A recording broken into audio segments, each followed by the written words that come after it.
What's going on, Ant? What's up, Spirited?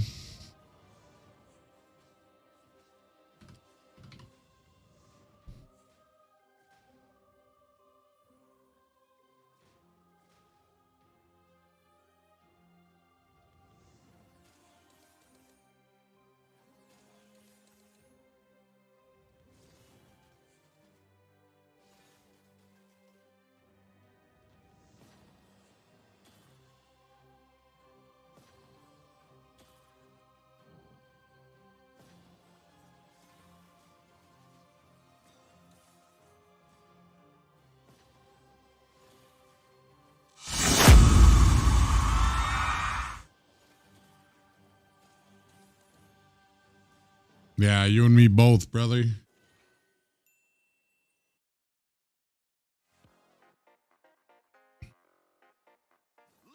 up, warriors.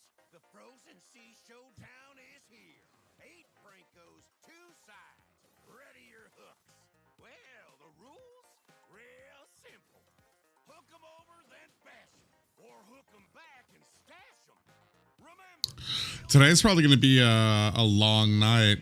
bigger targets, so swing those hooks. More kills, better hook. So wipe off their looks. Crabs in the river, hook 'em. Reel 'em in for new skills. Unnecessarily long, bro. I was talking about this in the Discord. It's the potential of like 13 games that these dudes are going to have to cast. Probably with like a 5-minute a 5-minute break. The MCT AMER North Group. Jesus Christ, Layla's close to the. They got her ass close as fuck. So with the playoff just around the corner, every single match matters. The final week before playoff, there's no more room for mistakes. Everyone. There must be something up with their green screen or something. All of their green screens. I don't think any of them have green screens. Layla was like here. I was like, Jesus. Bringing the analytical eye to break down the key moments and strategies throughout the day. And of course, we have Trex with the deep knowledge of North America scene and all the context behind these teams. Chronos and Trex. Final week of Swiss. What intense is today going to be? 2 5-minute break. There's no way. There's no way. Gotta say, you caught us off guard with that one. But of course, it is going to be intense today with everything that's going on with MCT AMER. And I think today might just be the most intense day so far. And maybe for a couple weeks yet to come. I agree. I think we have some bangers coming today. Our host just gave us a banger intro. I have tons of energy for today. Got lots of rest, and I feel ready. And I think, you know, we got a lot of games ahead of us. I was talking with Trex. I'm like, brother, keep them alive. Keep them alive. Like, keep their energy up, because I guarantee it's going to be a long night for everybody. And a lot of them, I don't know if any of them have cast something this long before. AMER 2026, the official league for Mobile Legends Bang Bang in the Americas. In this video, we'll walk you through the format of the competition. The league is divided into 2 regions, North America and South America. I'm not going to lie. Each region features 8 Without Alpha 7, I'm kind of like the regions compete separately. almost a little disinterested. I would love to see Alpha 7 play, but I guess they're too far. They made it so far into the... All 8 teams compete across multiple rounds. Teams are matched against opponents with the same brackets. record, ensuring balanced competition. Matches in this stage are played in a best-of-3 format. The playoffs are divided into 2 phases based on seeding. Lower-seeded teams... Can you guys hear everything? Where matches are played in a single elimination format. Oh, I need to get some food, too. I'm about to pass the fuck up. Phase 2, which uses a double elimination bracket. Matches throughout the playoffs are played in a... Oh, you can't hear it? In Phase 2, teams that lose in the upper bracket move to the lower bracket for a final chance to continue. The playoffs How's that? eliminate in the group's finals. The final match is played in a best-of-5 series to determine the group champion. The champions from North America and South America advance to the Americas. Does that sound better? Here, they compete to determine the best team in the Americas in a best of 7. Everything leads here. AMER 2026 starts now. All right, that gives you a quick look at how the Swiss stage plays out and what's on the line for the Bro, game. Ant. Kronos, where Spirited, does this can you hear format it? Get the most challenging for teams. This format. Ant, why you always fucking with me? at this point, right? When you already got your first seeded team, when you got your last seeded team, then the fight for the next few seeds, because we're getting close to the final days. You want to find out who is going to be the one that gets the top half of the bracket and the bottom half. You don't want to be the one that. Now it's soft all of a sudden. So I think that small bit of makes so much change with the entire format. And yes, every single team gets to go into the playoffs because you got an extra bracket that the bottom 2 teams have to go through. But that's the second part, right? Another set that's going to be decided today is the second last seed. And you don't want to be that second last seed. He said John is a liar. Gonna be an insane game, insane matches coming up. Let's look at the global ban system that we have. All right, how's this? Global ban and MCT Americas to bring more dynamism and special strategies. Under global ban rules, each hero can only be selected once by each team. After every match, the 5 heroes used are banned for the remainder of the series. The pick ban applies only to the team that used the hero. The opponent may pick it next game. In best of 7 matches, the global ban resets for both teams if it reaches the final game. Expect new strategies, fresh picks, and much more. They say a best of 7 series. Did they not say that a best of 7 series will reset? All right, that was a closer look at the global ban system, and you already can tell. Did it say it will reset at game 7? Then why show that 60 players, 60 heroes will be gone at a best of 7? That doesn't make any sense. I was not ready for that question at all. That's a hard one, honestly. So many teams have done well, surprisingly well. We saw U2 the other day actually do a great job because they're able, same thing with Night Horde, teams that are able to kind of throw in some off-brand picks in the first draft. So that way they save some of these meta picks later on. So I think the teams that have those deeper pockets or have those pocket picks, you could say. Yeah, I think it would be fun too. I think it's kind of stupid to have a game 7 where you reset. Comes to the best of 5s at least, because by game 4 or 5, they can still play the Harley. They can still play the Bosch. All right, let me get some fucking food, dude.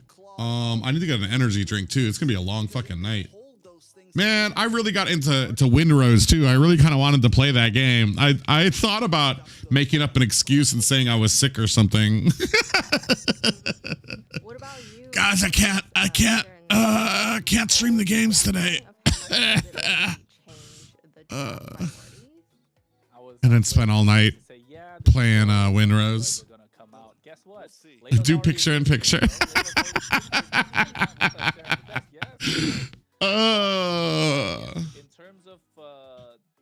terms of an analytical stand, what Trek said is I don't even know if I could play Windrose.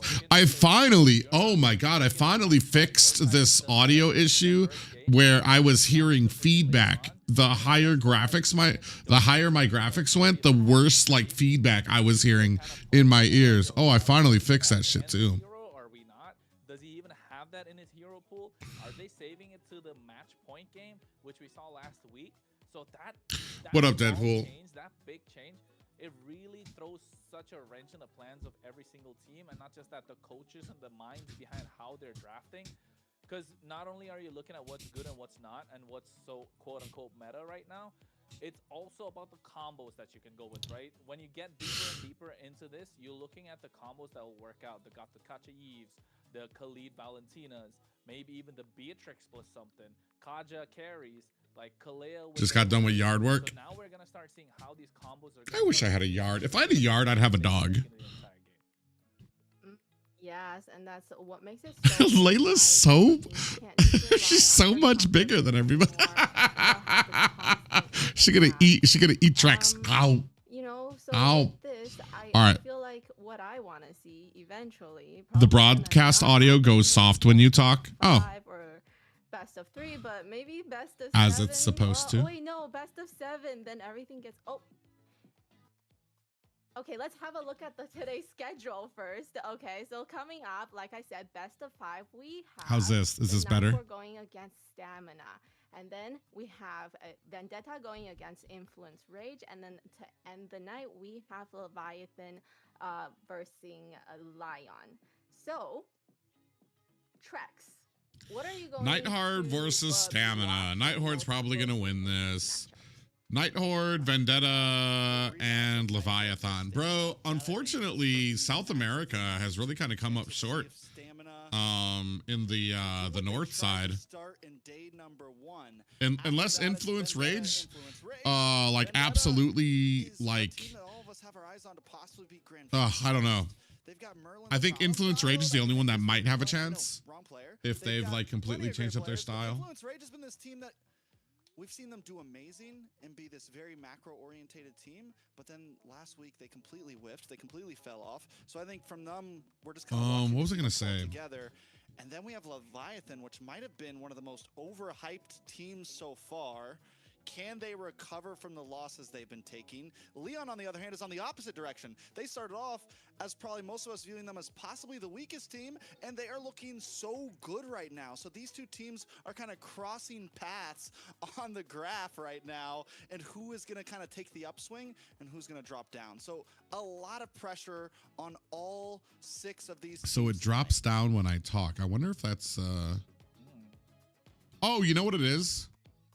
All right, perfect. So, what about you, Kronos? I know Trax kind of explained what he's seeing in today's matches. What are you looking towards for today's match? How about now? I think Leonard before we Gavia, got into what's up, broadcast, man? the three of us discussed this could probably be the longest night, of course, for Now is it different? North, and I think it probably is going to be. I think we might end up getting all 13 games, if not 10 plus for sure. Like 10 plus 100%, we're gonna get that. Especially the first series being the one that we're all looking forward to, the biggest series of the day so far, at least. Until the next few are to come, of course. It's a rematch. It's a lot of vengeance on the line. They want some vendetta. They have. Who do you guys got? What do you guys got for your picks? We're going all the way. I believe it's gonna go all the way. I think it's gonna. We be are in exciting. the final And week in before terms of playoffs. the Yeah. teams, what they're bringing to the table, Trek said it best. I think Leviathan, coming into this, they look like a stack roster, right? Don't get me wrong. Former champions, former gold medalists.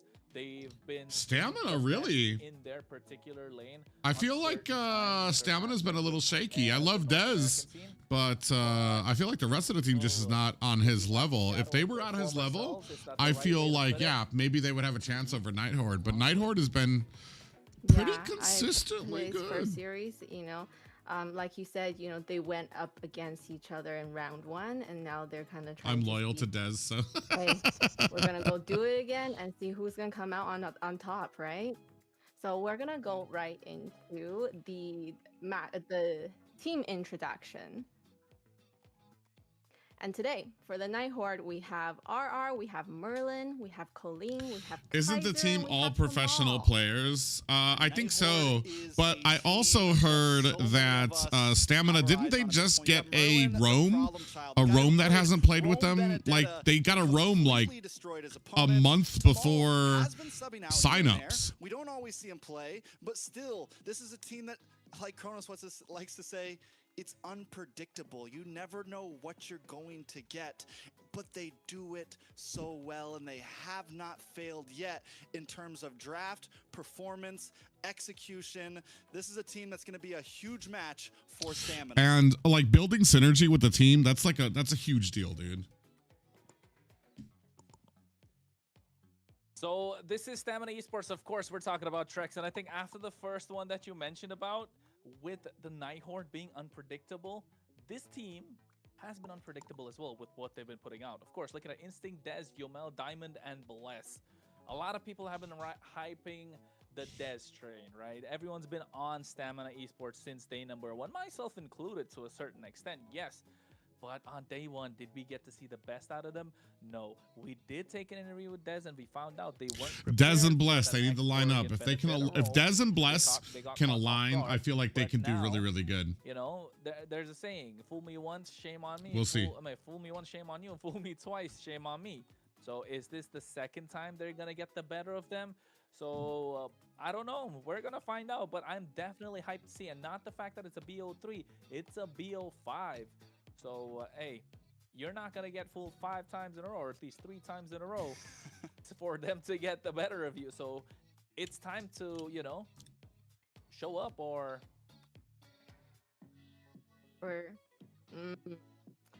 you know, now that we have met the team, it's time to really see how they're gonna really come across in these 5 games, and I definitely see 5 games coming up for them.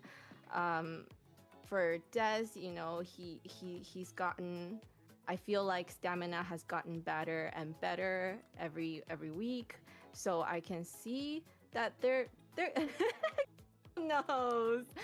I feel like they've gotten better every week, and I definitely see that the game is gonna be intense, and he's gonna really show us what he has more. I feel like he can pull more out of him.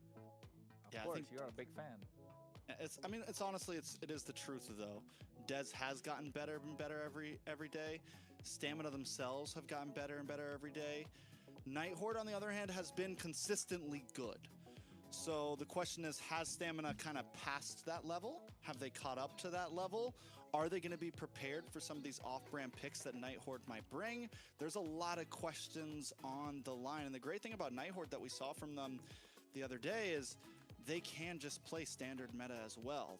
You know, they have the ability to get a little crazy or get back to the basics. And that's something that we don't always see. Sometimes you just have these crazy teams that pick off brand nonstop and yeah, catches people off guard, but it's never consistent. So Stamina, I think it's kind of a battle of like pure will versus unpredictability, right? It's definitely gonna be interesting how we jump into it. Speaking of jumping into the game, what do you think in terms of when they start doing the drafts? Because I feel like a lot of it has to do with how you pick the drafts. And so far, which team do you think has done better with drafts and picks and bans? You know what? It's Nighthorde. It's Nighthorde. I don't want to predict drafts, but I don't want to predict their drafts anymore. Expect the unexpected. That's what I say with them playing. I mean, we've seen it, like the problem child coming in and just creating havoc and not really giving time for the opponents to think. Sometimes, yes, you see it, you see the pick, you know who's playing it, you know in what position they're playing it. It takes time to process sometimes, understand how you're going to be able to counter it. So I think that's going to come down a lot in terms of the jungle side of Stamina Esports, and you guys have said it best. Like Dez has gotten better. Of course, Stamina Esports as a whole, they have gotten better, but the one that's really shown exponential growth is Dez. I mean, of course, if you are Nighthorde, you're really looking to put some respect on that and maybe ban out some of his comfort picks. I'd say that Suyo that we've been seeing, but then again, his hero pool is so deep, we're not really sure if there's a way to stop him from getting what he wants, right? So I don't know about Nighthorde, if they're going to be able to pull up and show the best game and give us the best kind of draft with what they can do. But one thing is for sure, we're all looking forward to seeing Demon Time Dez tonight. Yeah, I think something we're definitely looking forward to. Dez has showed a variety of hero pool. We've seen him play things like Joy, win games with Joy. Something I'm watching for, especially in this game 1, Nighthorde has consistently, at least day 1, day 2, they left the Freya open. They let Stamina have it. Stamina won game 1. They let Vendetta have it, and they were able to beat it. That was when they picked up the Benedetta roam. Nighthorde game 1 like to get a little crazy sometimes. They like to switch things up. So I wonder if we're going to see something similar like that here. We're already seeing the Harley band out. I don't think North America has a really great Freya player. I think that's why they leave it open. Will we see an Aulus tonight? Aulus is open. Will he come out? Alice is so garbage. I'm sorry. Last night I played You- a you couple might of see games him, against Olive, but I don't actually, think, and I don't think got you're- good. I don't think But then he's, again, you know, I'm just an Angela in the back, and when he jumps me, I'm done for. So I mean, for Aulis, he's got kind of like the damage profile compared to before, right? But you still need time. You still need no crowd control on the other side. Crowd control is his like worst enemy. Yes, he's got about a 5 to 7 second like you know, CC immunity if you play it right. But yeah, like the damage is just not there. It needs a massive snowball. So I don't think he's gonna be first pick material. Maybe in the second phase. But speaking about first pick, Harith is still something that's left. That Freya you spoke about, Trex is already gone this time. So Nighthawk don't wanna, you know, leave any doors unchecked. They don't wanna. They wanna make sure they're on the right safe spot. But Marcel, which has been an in and out. Yeah, I know. In and out in terms of it's zero. It's complete zero. Zero. Oh my God! Hopefully we know how to play Fraud. Marcel. He's a fraud. He's not a real photographer. Bros call him a fraud. well, yeah. So in North, Marcel has not won any game, but in the South, we do see some wins with a Marcel. So, you know, but right now... Look at Layla. Look at Layla bringing up some stats. Tell him, Layla. Tell him what's going on in the South. Okay. Open. Do we see the Valentina Sora right here from Nighthawk? I think not the only Valentina Phovius? There you go. He's been a solid choice. Phovius has been a solid choice just because of the fact that he can counter so much on the other side. So if you ask me for Stamina Esports, maybe Suyo lock in with, since there's the Marcel, but you need something in terms of damage, right? We've already seen how it can pair up. So I'd say Suyo Granger maybe, just because of the fact that it goes well with the Marcel. If not, Zetian plus Suyo, but then again, that's so kind of weak in terms of the mid lane. Yes, you've got the clear, but you don't really have any sort of priority. But there you go. This is a good answer. The Kimi is solid. We haven't seen it come out a lot. I kind of get so plus Frederick. a little apprehensive when I see somebody like Dez on a Fredrin. I feel like it's a lot of wasted skill. I feel like Dez has the ability to play such great heroes that putting him on Fredrin is like a waste. Good against the Fredrin, it's like an easy target. What I think we're going to see from Nighthawk, if they do pick up a jungler, you pick up... Nolan has done good against the Marcel because you're not stable. All right, target do on we hit. go That with worked well. anything that Anything shines has with this high kill Marcel? pressure What do we against the have here Marcel that as well. shines with Marcel? Saw the Joy give Kimmy good does a work decent before, amount of things damage, like I that. guess. A They go lot for of the her clean instead. A solid bullets answer, honestly, will land in response immediately to, the after, I Fredrin. guess. And That's what honestly, you're the looking Kimmy. for. So I like it right now. Nighthawk just a solid mid setup along with a heavy XP laner. Yeah, so they banned the Basha. I don't feel like Fredrin. They wanted to use that Fredrin. Is that what that was? Oh, actually, that kind of might work if Mars. Oh, they have an IMU anyway. I was gonna say because you could use the golden hour, and then Fredrin could move around if he has the shield. So he'll be able to move around in the golden hour. So they could be like an easy way to secure lords. And then mid to late, you're still a tanky objective getter. So that's why he hasn't really ever left the meta. Even after utility jungle left, Fredwin still kind of had his own placeholder. Yep. And carry's something that's taken off the table. That's strong still. I said if only the South host was watching. Yeah, that's what I was gonna. That's the other thing, because they have priority in the second phase, don't they? So it could have been really good for them, especially with the Khalid, Phovis, Valentina. So you have a lot of kind of protection, this kind of a bubble that the carry can live in.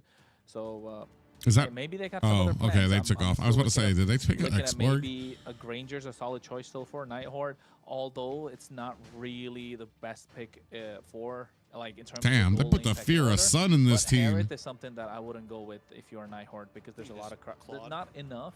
Yeah, I think Claude is probably the best choice. But if you are stamina, you want to go Harith, but you already have so much magic damage, so you're relying on an EXP that can dish out damage. You don't want to go for the Yuzhong because they have a Valentina on the other side. Phovius Yuzhong is such a 50-50 sometimes a skill matchup, although Yuzhong should get like the better of him. X-Borg, this is what we're talking about, right? Just because it's Nighthorde, you take out the X-Morg off the table. So Alice is gone. Another jungle option here. Something that can dish out. Jungle option to ban or jungle Yeah, option to for ban. Nighthorde? To ban for stamina. I think Suyo is still great. Suyo's so great though. You can't let that go, right? Just gotta ban it out. They're gonna. Honestly, though, it's still, I it's mean, a great pick, but it's still like standstill. It's like a 50-50 with the Fredrin, right? It's not like it really counters the Fredrin or like completely beats the Fredrin. It just kind of depends. It can go like. I wonder if we you're- see. No, you're no okay, Benedetta. I don't think so. you're We don't. We have our okay if Rome there's a already. Invade coming in because Suya has a level 3 power spike. Doesn't have to hit the level 4. So if Fredrin decides to. This invade, is a he still can huge go for it. power So again, spike you can though. shield Early turtles game for away, Nighthorde. I stuff think like they this, blow up shield turtle, Kimmy of course. in the But first here, I second, think dude. If you're not Kimmy's really looking if locked down. Kimmy's not Jungle, careful, she gets maybe blown gold, up or in the maybe even first wait for the opening last seconds of because this they're game. So Joy is terrible. I think the Only Claude- because it's Nighthorde, you can't really predict, you know? Like, what's gonna be in the jungle? Uranus jungle. Lucas. This is what I mean. This is Where's what I he mean. going though? Where's he going though? Jungle. Right? Jungle? Lucas Jungle? Or gold. Lucas? Or Yeah. Golding. Really? Herod. Maybe. I don't know. It's Nighthorde. It's Yeah, jungle you're Lucas. right. It is Technically, Nighthorde. That's supposed to be a jungle. first show. That's a first show Lucas right there. We haven't seen Lucas yet the whole tournament. I would No, we say it would haven't be seen really, Lucas. really surprising to haven't. me if that Lucas is I'm not. I don't. 'Cause I'm like, This is what I've been talking about. We only 'cause it's we Nighthorde. make picks. Like, We pick up usually you put it freaking in the Marcel, jungle, but then we don't match him with anything that shines with I'm him. still- Harith, Harith, Kimmy, Harith's gonna know what they Fredrin. need now, just None a, of this EXP like laner. works together. Damage EXP. Damage Too much XP like damage. CC? CC? Yeah, CC is a solid choice. I think Against the CC or Phobias? Yuzhong. Like something that has physical damage because look, they got no physical output whatsoever. Sora. Yeah. Oh, they Forgot still about go that. You Sora pick a into Sora Valentina. into That's all right. Valentina. Confidence. Yeah. Confidence. mm, Last pick for Nighthorde. Jungler or gold laner? Claude Gold laner. or... Claw gets cooked though against Herod, but still it's a decent he's- choice. You know, it's always good. Yeah. Claude. I don't think. I Or think Grim. you don't open it, don't play it. Just play it safe. You want maybe Claude's Moskov, just a but good then answer the to the range is too Marcel. short. He's a hard target to hit, so... That's my thoughts on the Claude. It's like, you're not... Stay spread out. Keep that type of formation. You don't want to be Ube against a Marcel and a Fredrin. from like what I can see from Nighthorde, they're also fighter focused. I almost forgot Layla was there. They were Dive. going. No. Oh, there you go. There's some reach. Beatrix. That's not a bad. It's not bad against Harith. It's Beatrix doesn't Front to have- back. Did That Kistler much. play the Beatrix before? Who was the Beatrix Yeah. player? Was it I don't think it Kistler? was. I think it was Kistler, I'm right? But they looking it played up it. now. They played it really well too. We got to take a look at it. But I mean, I like the draft of both these teams. Nighthorde though, mid game power spike is insane. Second turtle, whew, I do not want to be fighting against that. I'm not big on Stamina's draft here. I know Marcel and Kimmy has been. I really feel like right? When she I'm just waiting for Kimmy to get blown up. follows with just basic attack. Whoever's stuck in that golden hour is done for. They need to Definitely turn wanna up see exactly Layla's how it mic a bit. goes. I'm still. So wait. Did you see? Did you the swap? Watch for the roster swap on Nighthorde. Ooh, Oh. okay. No. So, Merlin. No. Oh, so RR. wait. Is Merlin jungling? I don't Yes. know, bro. I I just don't know noticed what's that. going on anymore. It's Nighthorde. Merlin jungle to Maul Rome, RREXP, Colleen mid. All right. Yeah, let's go for it. Run it. yeah, the Run it draft up. is locked in, and there's a lot to unpack from Wait. both sides and see what they can do. Ugh. It's going down to execution from here. How are they gonna play? Well, we have heard- Broadcasting I mean, larger, we- please. Yes, sir. Merlin was because we were talking about Merlin on one of the interviews. EXP. He's played a couple different roles. So if I decided anyone on the team to kind of fill in this jungle role, I guess I would probably choose him. He seems to have a lot under his pack. Let's see exactly how it goes though. Take us in, Kronos. All right, folks. We They got us. Hello. They got us. Sorry about that, Kronos. I They tricked got you. us. My bad. We no, were they got us a getting little bit. ready, you No, know? but then like that it confusing. Confused Unga Bunga. That's what I Yes. feel like right now at the moment with Nighthorde bringing that lineup that they have. The only positive thing that we can say is that not the only. There's a lot of positive things that we can say is teams don't know what to expect against Dude, them. it's a Right, that's one Lucas. thing. These dudes are acting like they Merlin chose fucking showing off, Cyclops to be jungle or honest. something. Not like in a bad way, showing off that he can play multiple positions, so can be a very valuable asset to any team that he moves into if ever he decides to leave Nighthorde. If not for Nighthorde, he's such a valuable I asset. feel Can like be this jungle, is can be kind role of a position. I mean, with the disrespect heroes that he's played, of course, I mean, to yeah, stamina. that's They don't really possible. hold. I feel like they Go don't really ahead, hold them in think about high that enough later, but regard to can always feel go up like with they Golden have Party to too. Well, place we've seen fighters a being played on the jungle mid lane that's previously as crazy. well, so You know I'm what I not mean? really Lucas crazy. is an It's all right nothing jungle. He's got a lot strange of for Merlin, what's the but word? for us as well, teams that they're going up against, Displacement it is when he's strange. using Also, his we've heard, abilities. Shiro say this, right? They've not really practiced these pocket picks in scrims. They just see, hey, this is a good pick here right now. We're lacking damage. We can go Benedetta roam. Similarly, right now, hey, this might be a good pick for us to go with. Let's slot him in the jungle. So I really like watching their games, not gonna lie. They're so fun to see. Well, I noticed. So the last time, remember, what team was it? Bernoulli, right? Newly. He was You an too. SP laner, and they got him into jungle, Mm-hmm. and he actually was a pulled monster. off The Harley at the end. The yeah. Harley, Oh, we Leon, were all Leon, yeah. questioning it the whole time. Exactly. That's the BO5 the whole time. Like, yo, where does Bernoulli know how to play the Harley? Yeah, Leon. Yeah, so maybe we see something here where we just think maybe Merlin probably has something in the bag. And with the fact that they just picked Jungle Lucas, it comes right back to what we were talking about with the global ban system. First game, if you're able to win with an off-brand pick. This automatically sets them up for safety in future games because they still have the possibility of plenty of other jungle options. The Fredrin's been taken away. One important. No. If this happened, it's because if they're talking now, Spirited, it's not on purpose. It's because somebody paused the match. They're probably lagging or something. And you'll probably get this with a lot of, especially when you're talking about a match between Canada and Mexico. There's such a huge difference there. I'm sure somebody's lagging. And it sets them up for such a great couple of games coming. Yeah, well, we're only going to find out what it's going to be like because at the moment, folks, we are going straight into the game. It is the first game of the night, the first match of the night, and we're talking day number 9 in MCT. And Stamina Esports versus Nighthorde is the first one that are going to be opening up with. Exactly. Sorry, that caught me off guard a little bit. We had a quick little graphic jumping back into the game. So Nighthorde, for me, especially with Tamal and Someone had Colin to take a in the dump mid, before game. should honestly be able to clear this way fast, but Bless and Yomel are just putting great pressure on them. And Colin and Tamal kind Yeah, I'm really interested here that Colleen and Tamal were not able to do better. Bless can continue to put that type of pressure I down. feel like they've got the solid early game here. Not just that, Trex. I was just thinking about how the first turtle go out, right? The first neutral objective. We've got 30 seconds to it. And Dez on this Fredrin, is he going to be able to move? Because there's a lot of crowd control. Not Nope. a lot of hard stops, but a soft pulls, right? I would say you got Merlin with his flash step flash combo, RR with his dark wave, Colleen with his little bit of a terrify. Yes, they only have the raging sandstorm to kind of put him in, like lock him down. But that desert tornado, again, a little bit of a push and pull, and Dez is not going to be able to move around so freely to get those taunts, to get those dashes going, probably even drop down the Appear's Wrath. And so Dez has to be careful about how he approaches. But look at the setup already.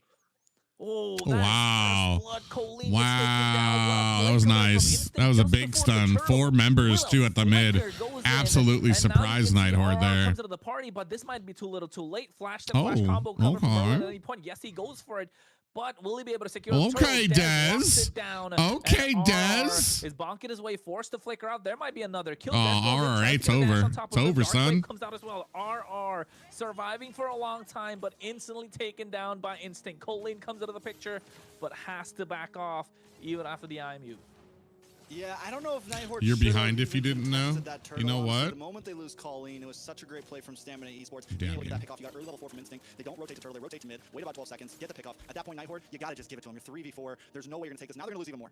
And in that instinct rotation, right? It all came down to taking that gold crab, the EXP crab too, because you can see the EXP crab is on his side of the map for the blue side when they're playing the top lane. So he's able to get priority in terms of the EXP crab.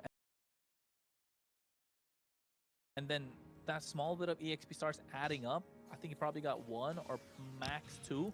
I And he's able to wonder- make a I rotation in the wonder- mid lane that changes the way that Nighthawk would actually approach it as well. If giving up, some of these strong, like Marcel, but they got Sora. They gave up Harith. Harith is really strong right now. That I feel like a lot of people are underestimating Harith.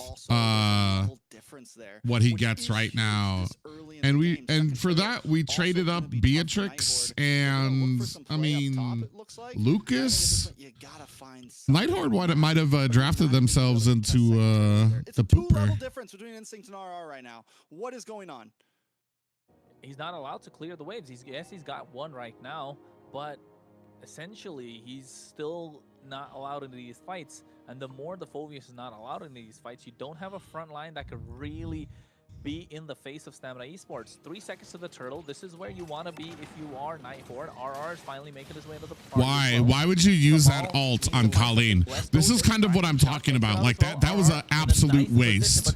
She was well underneath tower. Who was gonna dive in after that? Phoveus is not going to see the light of day. He's bouncing around. Good engagement on the turtle though. The hands of Diamond. That was, I think that was RR8 just kind of got caught out there. The rest of the team, the rest of the Nighthawk just really wasn't looking to engage on the turtle. Kind of a rough play, like, ooh, you only got 1. Maybe it's a little bit too speaking of early. which. Should you have saved it for the fight. But this is the same thing they did on first turtle. We find 1 member, we put us in an advantage. We know Merlin's not close. And Stamina Esports, I love the fact that Instinct's not being stingy with this. If they can just get 1 right before an objective, it's a huge win in their book. So Stamina Esports playing meticulously towards these objectives, and Nighthawk just unable to keep up. Hey, Trex, whoever knew a Khalid and Valentina would be losing out in terms of rotation, huh? Honestly, like that's why that first thing I was like, oh, they should be doing good, and then they're getting blessed by bless, man. They are getting put in their place right now. It's like he used his name and what he said because we're matched. Ready for the turtle fight, and then someone gets I feel like Tamal's been he started off on a bad foot or he started off a little past. Oh, here's a nice one. Oh no. Ooh, No. Colleen, that was dangerous. That was dangerous. Getting caught. See, that's another thing too. They just used another alt, but like, are they talking with each other? Like that should have been some communication there. Oh, that was nice. That was a perfect one. Oh, then we got to flicker out. Tamal goes in golden hour to catch him in place. And now you can see Nibiru's passion to disengage from Nighthawk. Yeah, and Tamal tries to respond with the Raging Sandstorm, connects onto nothing there. Nighthawk, at this point, it seems like they have no answers to the fights. They definitely need more time. We're wondering, does this Lucas even have a pop-off point? We don't really see Jungle Lucas Oh my anymore. God, I am Even so when he was popular, you didn't so really see hungry, professional and play it that is much. so What is the cold in point here. that- what We're is the about to power get spike our for Nighthawk fucking right sweater now? on, boys. I would say 8 to 9 minutes, but now Oh, possibly 10 to, like, how was work for you guys? First Lord, Deadpool, how was after work, bro? First Lord, it's tough. Yeah, I agree. Usually, we wanna Oh, see mine it was between like 6 to 8 minutes, right? If the exhausting, game was bro. kind of even, Steven. But right now, they're 1K behind in gold, and with that kind of a lineup, you 1K makes a big difference. I actually had to So, do yeah, like you're right, maybe manual 10 to labor 12 today. maybe. Oh, Get just that kidding. big power spike for themselves. If they don't fall behind more. That's the big thing. And the one good thing that they have in their favor is in an Okay. all-out brawl, they will be able Stamina to hang for a Esports long look like time they got it because the Lucas together. wants to be in these brawling fights. Merlin is So not I'm not usually sure their if jungler, right? they will I'm get not that because crazy. of the way the Stamina Esports are All I playing. did today was watch And airplanes it take goes off back to and what you land said at the beginning, right? at Los Instinct is Angeles not Airport. Wait, what? being Why? Shy or not being stingy with these shifting skies. It's okay if you Took get me a one good target, 5-minute but that power one nap target is able toward to the make end. such a big difference. It's a -1 for the other I side. usually If you take a put that nice into an like objective. So 30 this is minutes something at that we wanna see 15 from Stamina Esports in I believe it every was single Shiro. Yeah, not only that, Stamina Esports taking a look at the map right now. Hello. Just overall macro, playing well with the lanes. They haven't lost a single tower. they've been, I mean, they're playing a very different game. And once again, every day that we see them play, they seem to get better in some different version of their fights. And look at the items as well. You could see that Dez as well as Blessed didn't go for the dominant size first item, so Instinct prioritized it. So able to communicate into which player or which hero is going to pick up that first dominant size, because the spell fam coming in from the Night Horde is way too much, and they need to respect that. And for them to decide like, okay, Bless needs that Thunderbelt, right, to get a little tanky. So for that to add on to Dez saying like, I'm not going to be able to sustain a lot in these fights, so picks up the anti-cuirass. So Instinct makes that bit of a sacrifice, goes for the dominant size first item, but still able to get a kill on the board. Big difference maker. Big difference maker for sure. And then Bless, this might be the best Marcel we've seen so far. Game. Best And Bless game. Best Marcel game so far. We might finally get a dub on the board for Marcel here. And he's playing it aggressively, right? And this is maybe because it's up against a Lucas that's not putting much kill pressure on him. He did go for the flicker, so feels safe even with the crowd control, feels comfortable. A little bit of fight, possibly breaking down in the mid. Lord's about to pop up. Traction pulse coming in. There's a golden hour catching 2 members in place. You can see a lot of damage coming out from Yomel. They might be just going down. Oh, the synchro fission almost catching Tamal. Raging Sandstorm out of there along with a flicker. Merlin zoned away by Bless himself. Colleen trying to get out of the fight. They're trying to make a play for this Lord, but Stamina Esports are not gonna let them through. Gonna be first Lord in their pocket. The only best trade that they can get on the top side is for Night Horde. Yeah, I mean, Yomel's playing this Kimmy like it's a tank right now. Just holding down, zoning away. Yomel's completely fearless against the Night Horde. Doesn't feel like she's gonna get caught, or doesn't feel like he's gonna get cut off. Just the fact that him and Bless can zone 2 different areas and not even have to be together is insanity right now. Yeah, it's too much. I think at this point, Night Horde needs to start pulling up their socks because the goalie's going to start extending. They need to find a pick off somewhere, and this is the moment. Dez as well getting caught out, raging a Sandstorm along with Bennett's Rage. A lot of damage coming out. Dez caught off guard. Colleen goes down to the mid lane, so they're able to trade mid tier 1. They might as well get bot tier 2 at the same time. They do. The Lord is being stopped by Merlin on the top side. A 1-for-1 trade, but I think Stamina Esports still get the better of it. Yeah, they're going to make their way up to top side and maybe try to catch Merlin here. He is sitting below half health as Bless comes in. Might be a dire situation. Right. Yeah, it's not looking good for them, and you can see Merlin. I enjoy watching planes take off and land on YouTube. Oh, okay, Spirited. All right. Takes him down. That took a lot, though. It took a long time for them. Yeah, and he was able to get Lord. So overall, not a bad defense from Knight Yeah. there. They don't lose too much. I would say. Dez, which is huge. So who's new in here? Is it Kistler? We're still waiting for him to pop off though. I hate when teams like rearrange What is this their draft and their players and their positions and shit like that. That's like a team killer. Gloves ring. I think that's Winter Crown. That's Winter Winter Crown. Crown? Yeah, that's Winter Crown. Gloves, on wing. Merlin? Gloves, the ring, and then on who? On Merlin. That was on Merlin. Yeah, I think you can go for the flash flash combo with the Winter Crown, so you get that full swing of the skill 1, skill 2, but then at the same time you're kind of like frozen in place. So I guess the play's possible, but then again, is it the best? Or it could also be the fleeting time. But oh my god, this is what we were looking for. Kistler doing so Oh my much. god. Taking him out, but you can see the traction pulse getting 3 members, and Diamond is to dash around freely, hitting no one, and they're not able to take him down. No, this is too much coming in from the Night Horde. This is the power spike that they were looking for. Wow. The throws. Fighting more than they could chew in that fight. This is what happens when you wait for your moment to strike. We said it. As long as the gold doesn't get out of control, they can lose some towers, they can lose some objectives, but if it doesn't get above that 2K mark, you're in a safe position. The 12-minute mark hits, Kistler finally online, and they just shred through. The game just turned around completely. It turned around completely, and it's the exact point that we were talking about as well, Trex. 12 minutes on the dot. That fight broke out, and Stamina Esports. That's ridiculous. They shouldn't have. That's they pulled the trigger a little bit ridiculous. early. They should have still played it safe, and now they're on the back foot.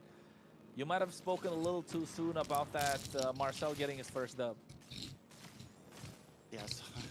I tried. I'm trying, but you know, I'm telling you, the fraud alert, it's not even an alert anymore. It's just, it is what it is. Hey, that was a nice shift from Skies, able to catch one. Tamaldo able to make his HP back up. You see the Oh, wow. forms, and now they go in. Diamond has a lot of shield with the help of the Zaman Force. 3 members locked now with a golden hour. Dez has to back off. Too much damage being taken. Yomel's trying to kite. Ooh. Bye, Merlin. Still, Nighthorde are able to get control of this pit. Stamina Esports making a comeback. Dez walks up. Lord has been reset. Merlin, problem child, once again. No matter what you put in this man's hands, you could think it's garbage, but he makes it look good. Nobody else is playing. I'm sorry, but that Naruto skin is so good on Lucas, bro. 3 members, he got them all in one go, but they're able to make it out alive.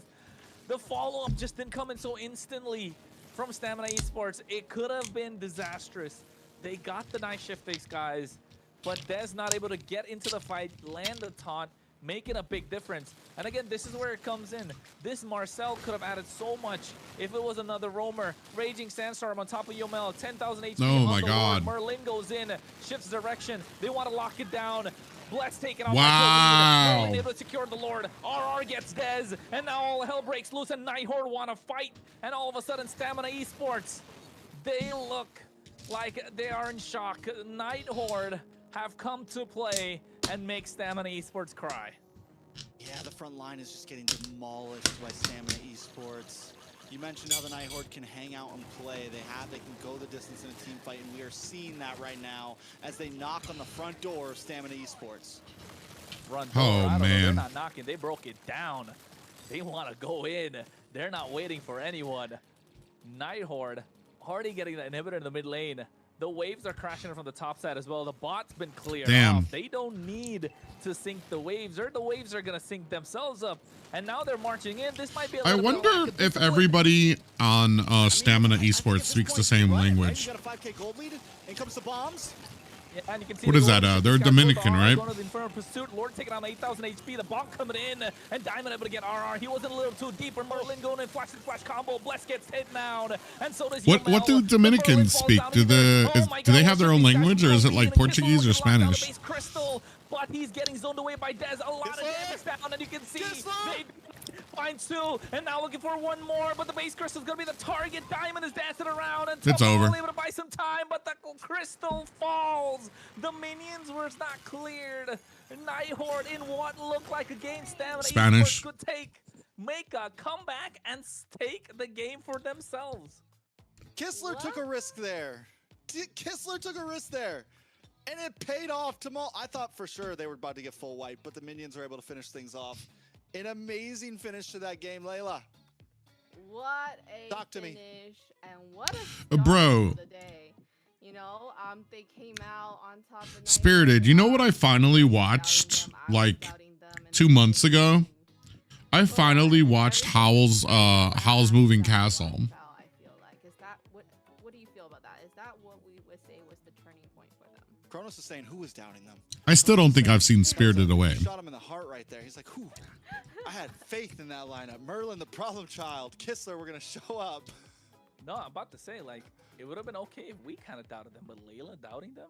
Like, Layla, they're the Canadian team. I thought all of a sudden, like, you know, Yeah, did we shift? Like, I'm what's cheering going on on? for both teams. I'm cheering on for both. Fair for enough, once, fair enough. for once, we don't get a biased Layla today, Trax.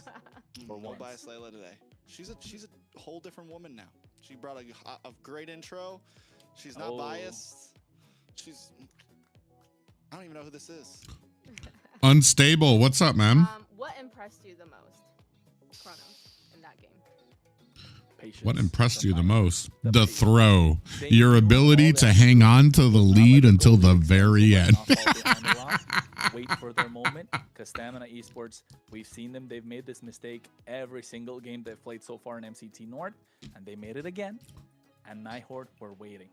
They were waiting, and they pounced once they saw the opportunity. They knew the power spike hit. Took control. Yeah, I think the big thing was because they kind of messed up at first turtle. They shouldn't have contested it once they lost Colleen. Second turtle, still a little sloppy, but after that, the patience kicked in, like Kronos just said. To whereas, okay, we're just gonna let them have third turtle. We're gonna play map a little bit. We're gonna sit back because that's where a lot of teams start to fall off. They get this like And we 1K thought- gold deficit, maybe 1.5K gold deficit, and they keep on. And they trying thought to they were gonna force get it their when first it's not their Marcel time to win. fight.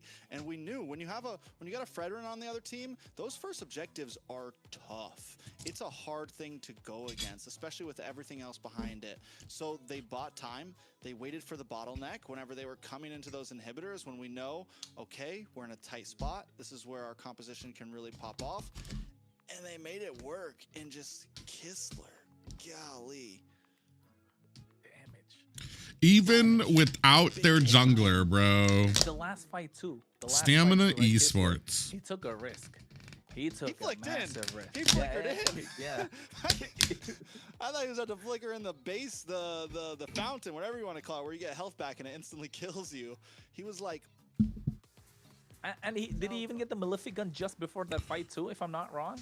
Right? Yeah, he had the Malefic gun to get that extra bit of range. Probably got that Rose Gold Meteor Magic Blade.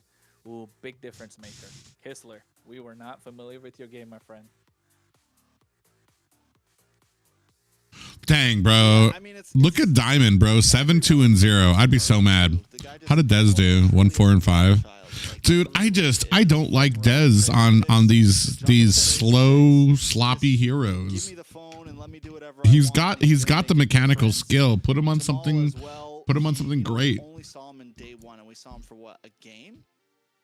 We saw him for one game. He got subbed out. Merlin jumped in. We haven't gotten to see him since.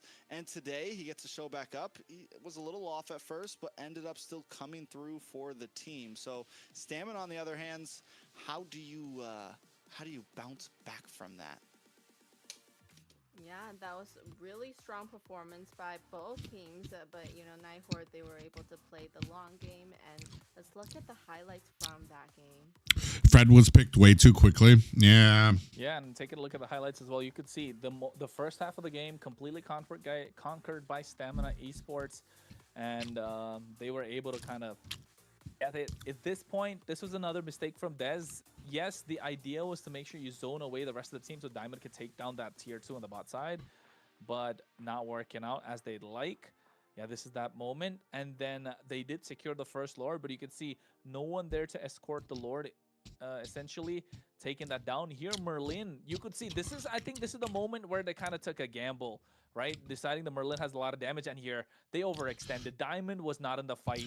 Dude, Merlin why is 4 members of the team cutting that tower before the tier 2 tower is down? They turned around and they had nowhere to It run. didn't work out for them after that. They tried and they tried, but they couldn't. That's just- the Night Horde galloping their way to victory. I feel like that's just I bad, think a big like problem way with the bad lineup of positioning. Stamina Esports that ended up To kind of go destroying behind tier 2 tower to try to jump on them and then get it turned around on you. That's crazy to So me. Instinct had to be the one who normally set things off per se, right? He was one Like of that's the how I play when I'm steamrolling a team. But that means they don't But have like in anyone a to get to pro the back scene, line. They never, don't have anyone to deal never. with Kistler. They don't have anyone who ends up being our MVP, and you got to deal with the MVP. So I mean, it's a tough spot, and normally you want to kind of use that assassin form.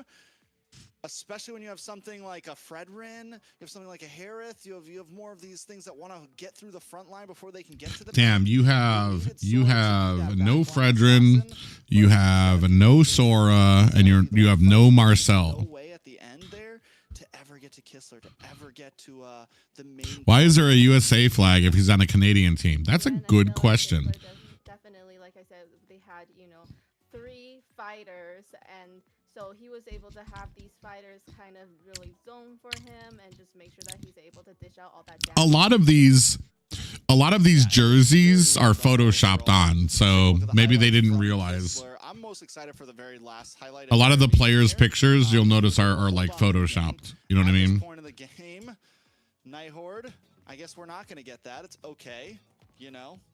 That's cool. That's okay. Crush my dreams. I'll go We- back to we watching still- myself alone.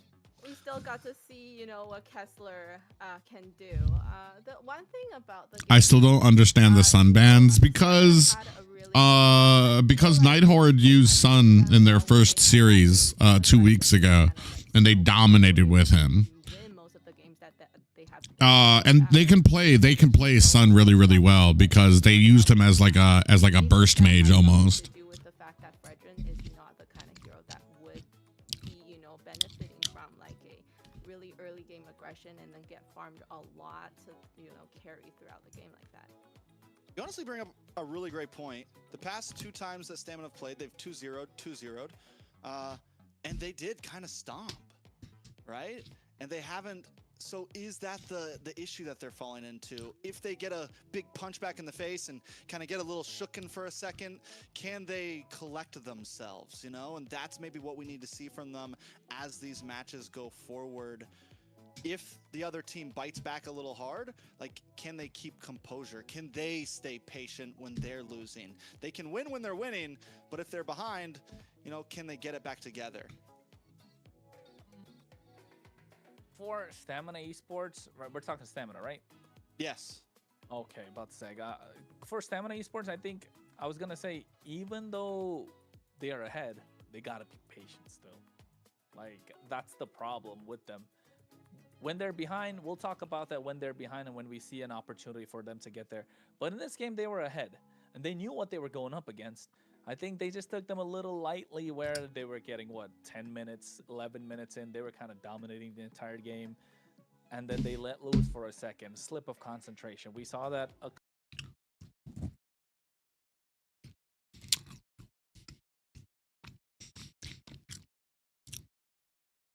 Wouldn't there be counter picks to him then to ban him?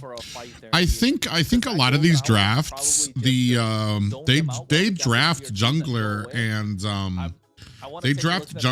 and XP lane very, very late.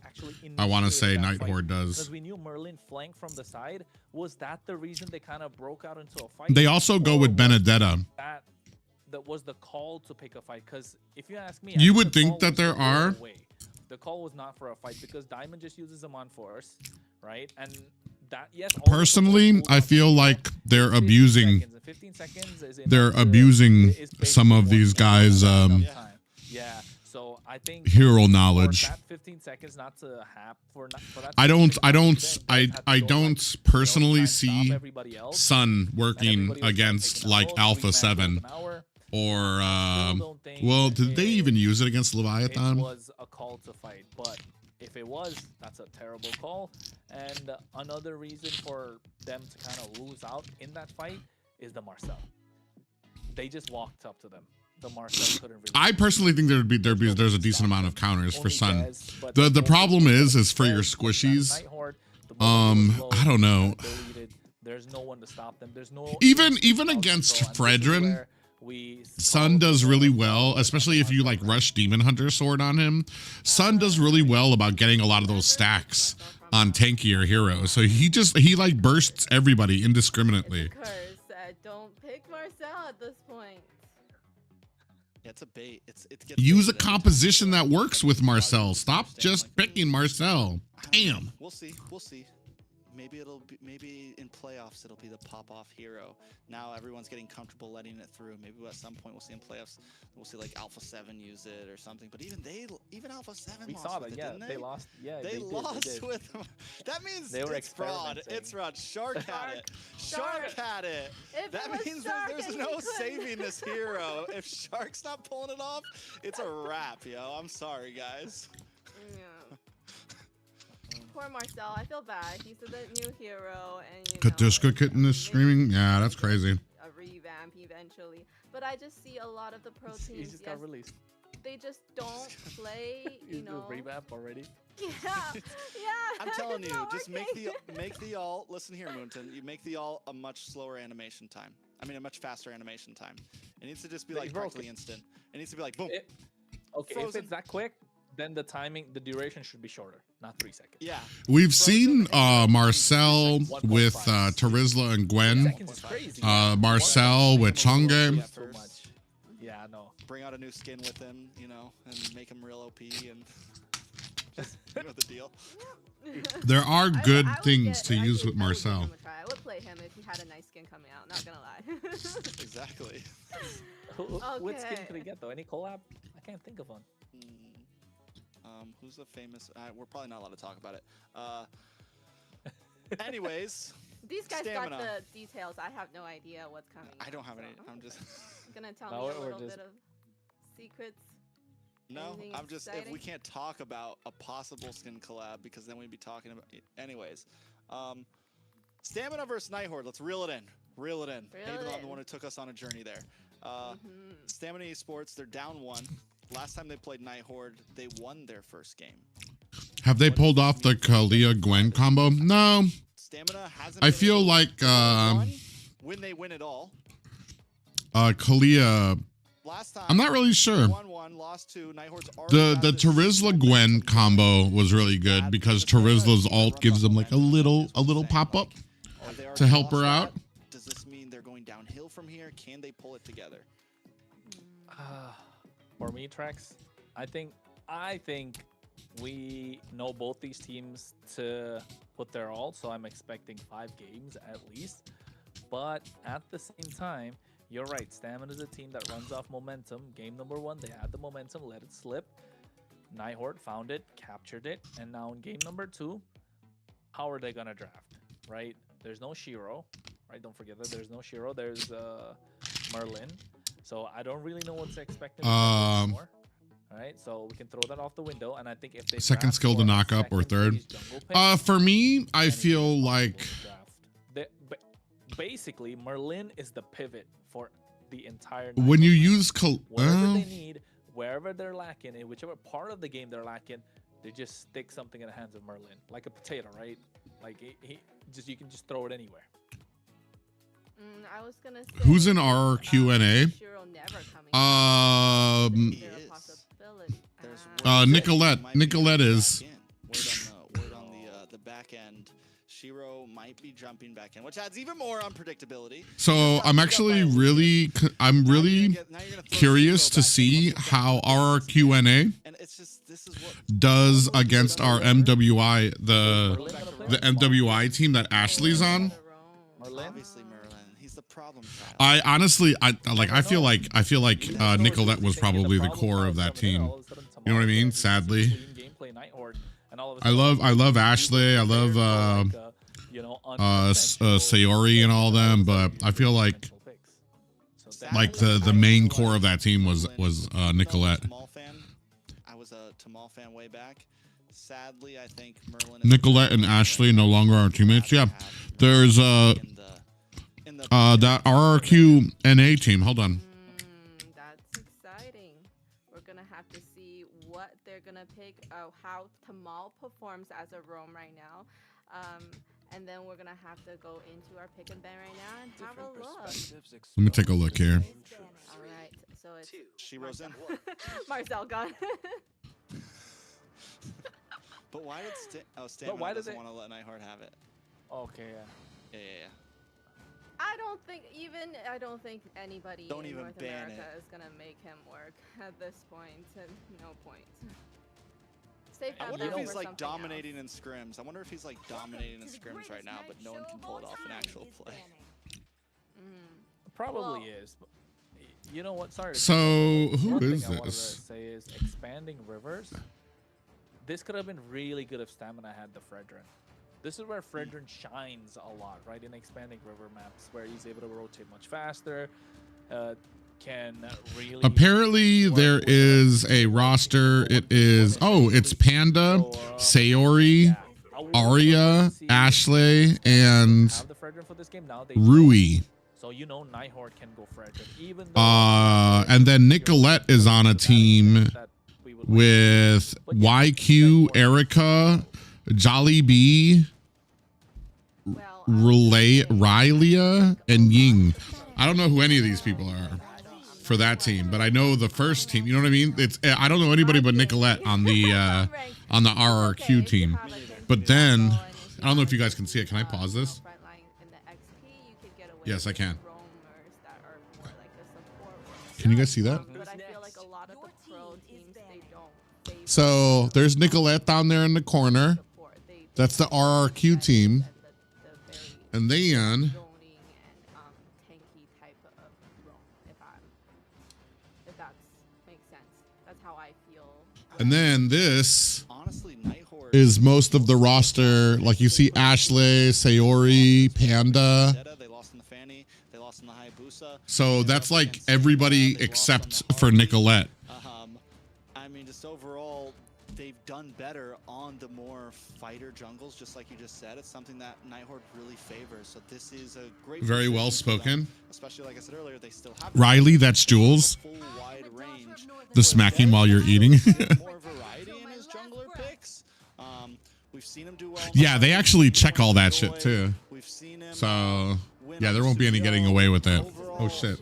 He likes those aggressive picks. It works for him. So it's definitely two very different style of junglers, and you can tell Nighthorde doesn't want to let that Harley in at all. You know, they respect at least the pressure that Dez can put on them.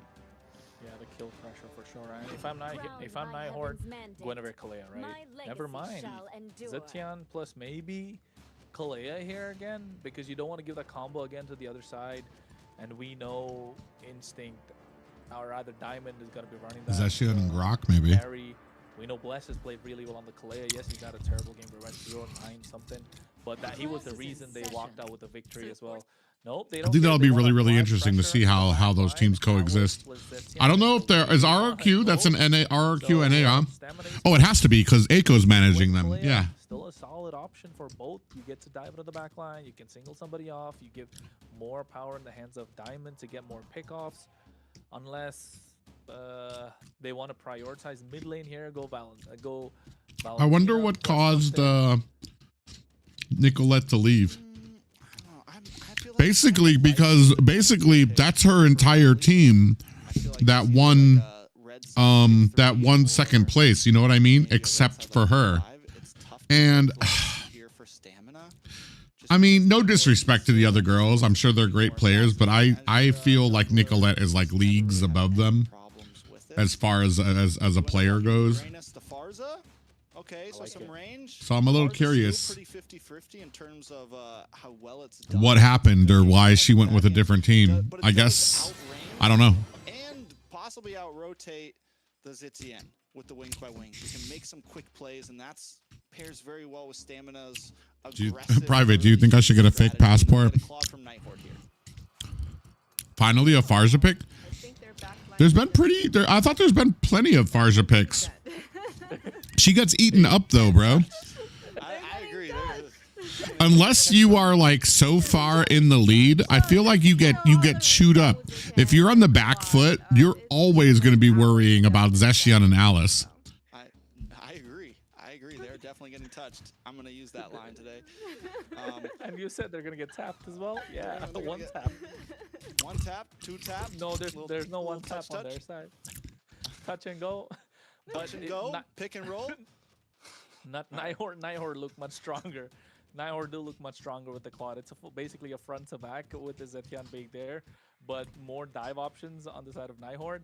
Got the Kacha is taken off, which could have added a little bit more. Kalea that I spoke about, Kaja is gone as well. Got the Kacha, maybe a Hylos to take out as well if you are Stamina, just because you don't want to add more dive factor. And Farsa against the Hylos, not really something that we'd like to see. So you take away more options that's in the roam for them. Apart from Agreed, Nicolette is the best mid jungle and roam. 4, 5. There's just sometimes there's just players that have a high game IQ. Point that I brought out too. Shiro hasn't I feel like Shark, Cold World, Zia, Chicken, I still think Hylos. If you are Nicolette. Hylos here is a solid choice. You kind of Who cover else? the carry with a little bit of a chance of pauldron, a lot of HP. Just players who can play almost any role Add more die factor. You're constantly putting this far and like shine in that role. Where is he gonna come from? Either the Glorious Pathway, the Throne of Ruin, the Blazing Duet, or even the Fury of the Phoenix. So add more kill pressure now with the Lancelot. Oh my God, a Lancelot, huh? Lancelot too. Oh my God, they're really gonna punish this Farza. And for sure, Stamina, especially that Farsa, is gonna be like to quote what Layla said, gonna get touched. Yeah, the Fars is definitely getting touched at this point.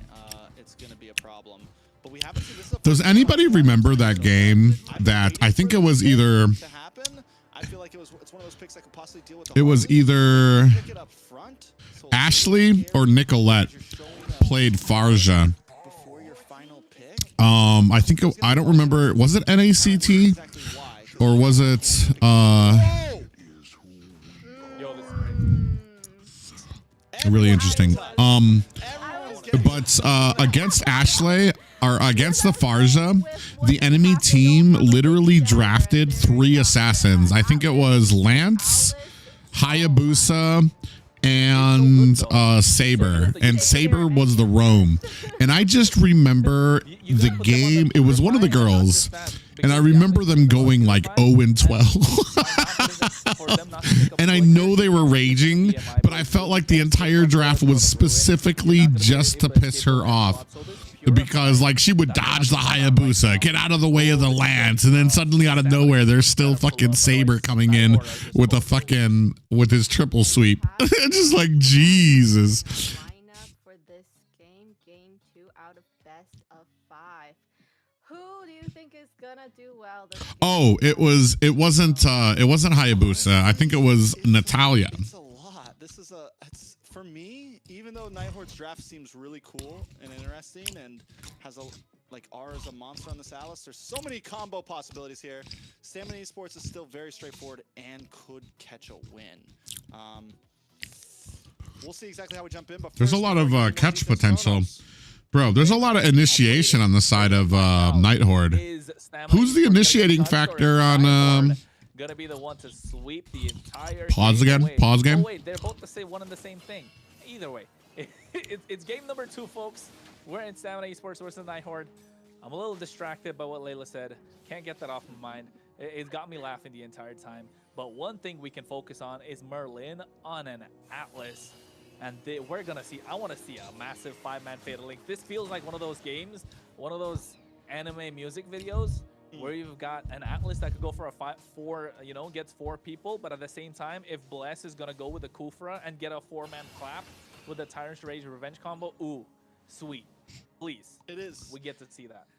It is combos all around the map from both teams. Possibilities are endless right now. But once again, Merlin never, ever disappoints at all. The problem child earning his name to a T right now. I just can't get enough of it. But there's another player I want to point out, RR. He has been a monster on the Alice. This is becoming a signature pick for him at this point. I've been waiting for him to pull it out. We did see the Nighthorde ban it last game, so they couldn't pick it for themselves. But he had the Phobius already, so clean. But if they're able to pull it off, it's going to be crazy. It is absolutely going to be crazy. And the fact that Merlin doesn't have to be the primary engage to bait out the Purifies, that's what I'm excited about here. And you can see 3 Purifies. MWO qualifiers.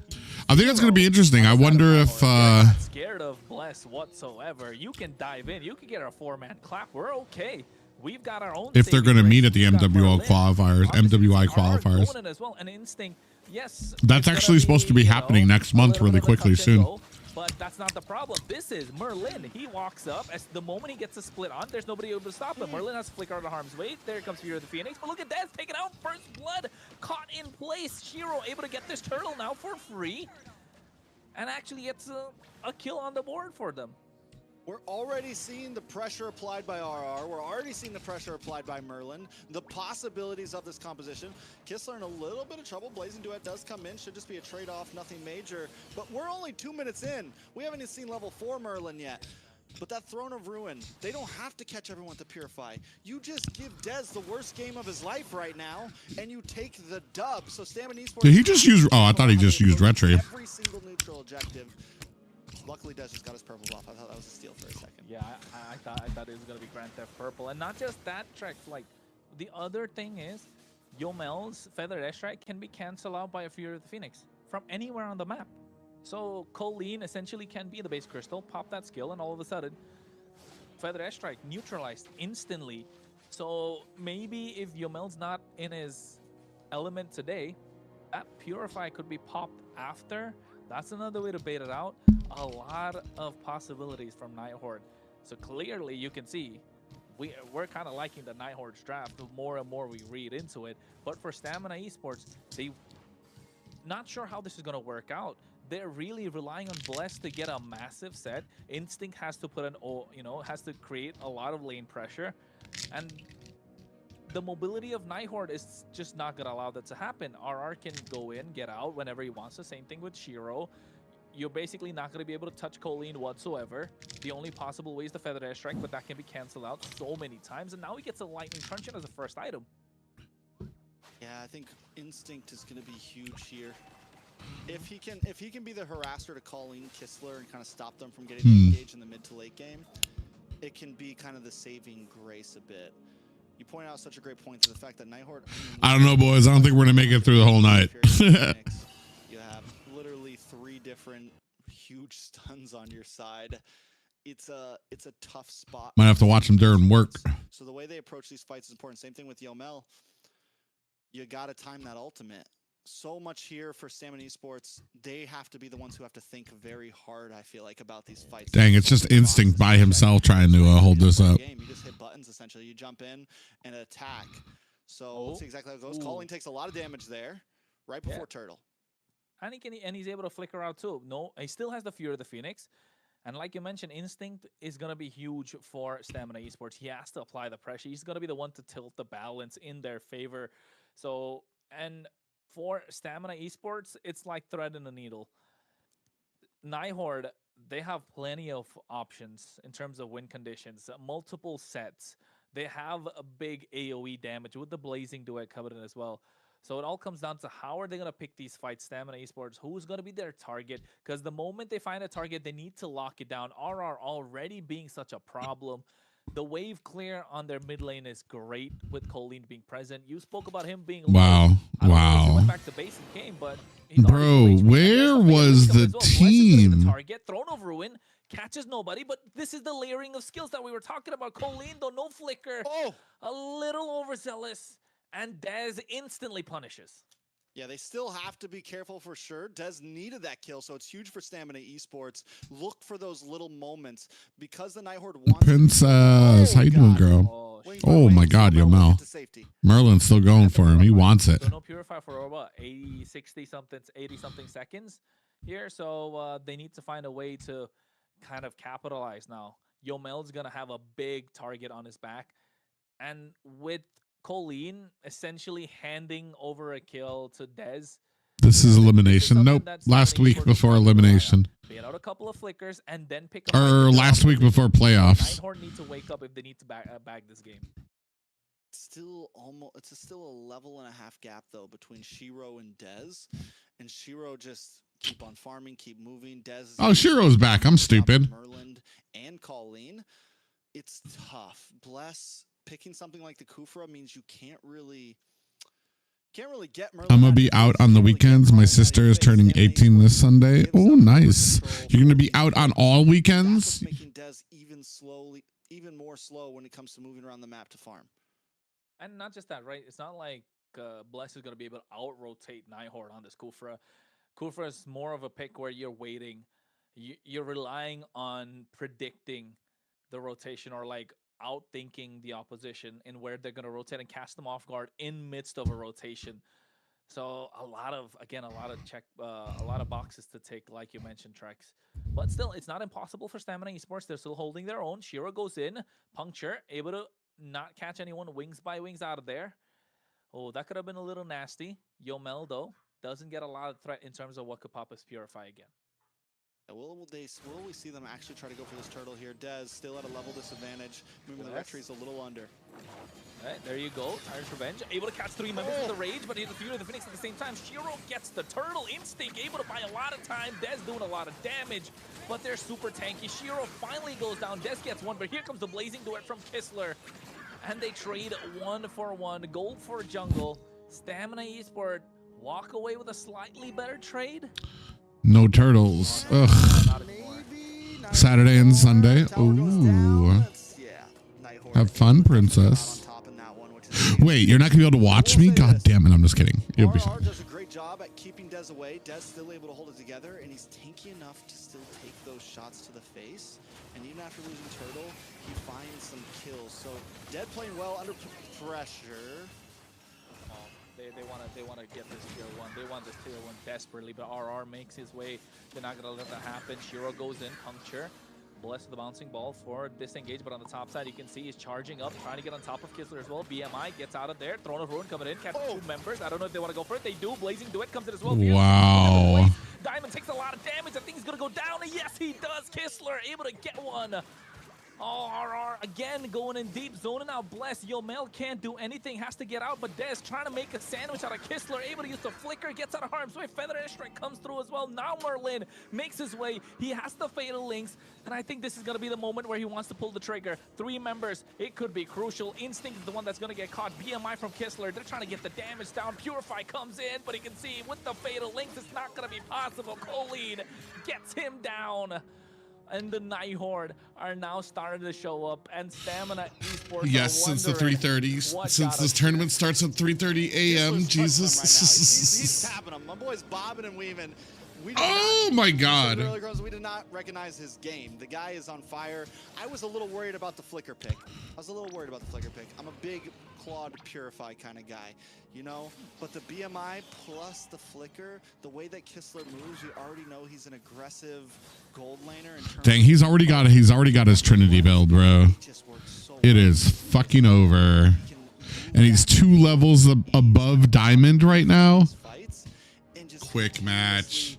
Respond and attack. Quick. The guy is on fire right now. You pair that up with RR, who loves to just get in their face, dive, and attack. These two are a combo from opposite sides of the map, but once they come together, it's a problem. It's a problem, all right. He's not one-tapping him, he's tap-tapping him. So Kistler 2-0-1 at this moment. Him and the monkey, that's true. 2v1, whatever you want to call it. They're jumping him. they're jumping him, all right. Hey, he's a thief too, right? Mm-hmm. So Claude and Dexter working their magic, and so is the Night Horde. Lord coming. And at this point, Stamina Esports, again, they have to play for the re-engage. The one good thing that they have is they have good tower defense with the help of the Farsa's Feather Airstrike. They do have some sort of high ground, but that Feather Airstrike is so much under threat. Look at Merlin. His presence alone commands so much attention. RR goes in, he gets the Throne of Ruin, catching 3 members. Fear the Phoenix now, that's layered up. And Merlin is still not pulled the trigger. He's waiting. He's waiting for the ultimate opportunity. Shiro goes in, punctures his way, and now Kistler blazing the way. Timing is so beautiful. Oh, they get 2 members. And Merlin didn't even pull the trigger. And Diamond never even used the Purify. Oh, Here we go. Bam. Links to members, and Dez can't do nothing. Barbiel comes in, and he wants to run away. The base crystal. Night Horde are gonna run away with game number 2. There's 1 cannon minion. Shiro's using the puncture to clear the waves. Bless is taking so much damage, but they're not letting up. And now they lock it down. Only Bless remaining, but they don't really care. Yeah, they don't have minions. Oh! Well, he's able to defend. Wait, And they overhead. miss. Can They go? miss the No, minions. Finally go down. Night Horde takes it. Night They Horde tried was to fight game it 2, out, bruh. But Night Horde is relentless. I didn't think it would and be it's this just fast. Too much at this point. Another amazing game from Night Horde, Layla. Whoa. What Sorry. an amazing We got a little too game. excited. I was all over the place. Oh my God, We're Layla's shifting, we're normal size. dancing, We're doing a lot of stuff. What an Insanity. amazing game. What can I say? I feel bad for Dez because he had that bad start, and That was a mess. he's kind of known for being a jungle that once he has a bad start, it's hard for him to pick it back up. We didn't want to touch on that subject. We didn't want to talk about that, but you brought it up. And we said it in a nicer way that they like to play off momentum, which Stamina Esports need. But hey, man, you didn't got to call them out like that. But jokes aside, but Dez really did try, right? He did try. He did get that 1 kill that they needed, but Trex outdrafted. That 1 kill. I don't know if it was exactly outdrafted. Maybe a little bit. I think it was a mixture of both. I think Night Horde had a great draft, but also just played so well. Like I don't want to I can't take away from the plays of Night Horde by saying it was just all draft.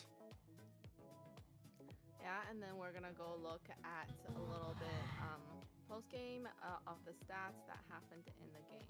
But before In a that, bit, though, I think, right? Before that, okay, Mhm. yes. I think it was just a really exciting game, and then the way Chronos, I'm not trying to throw daggers at you, I promise.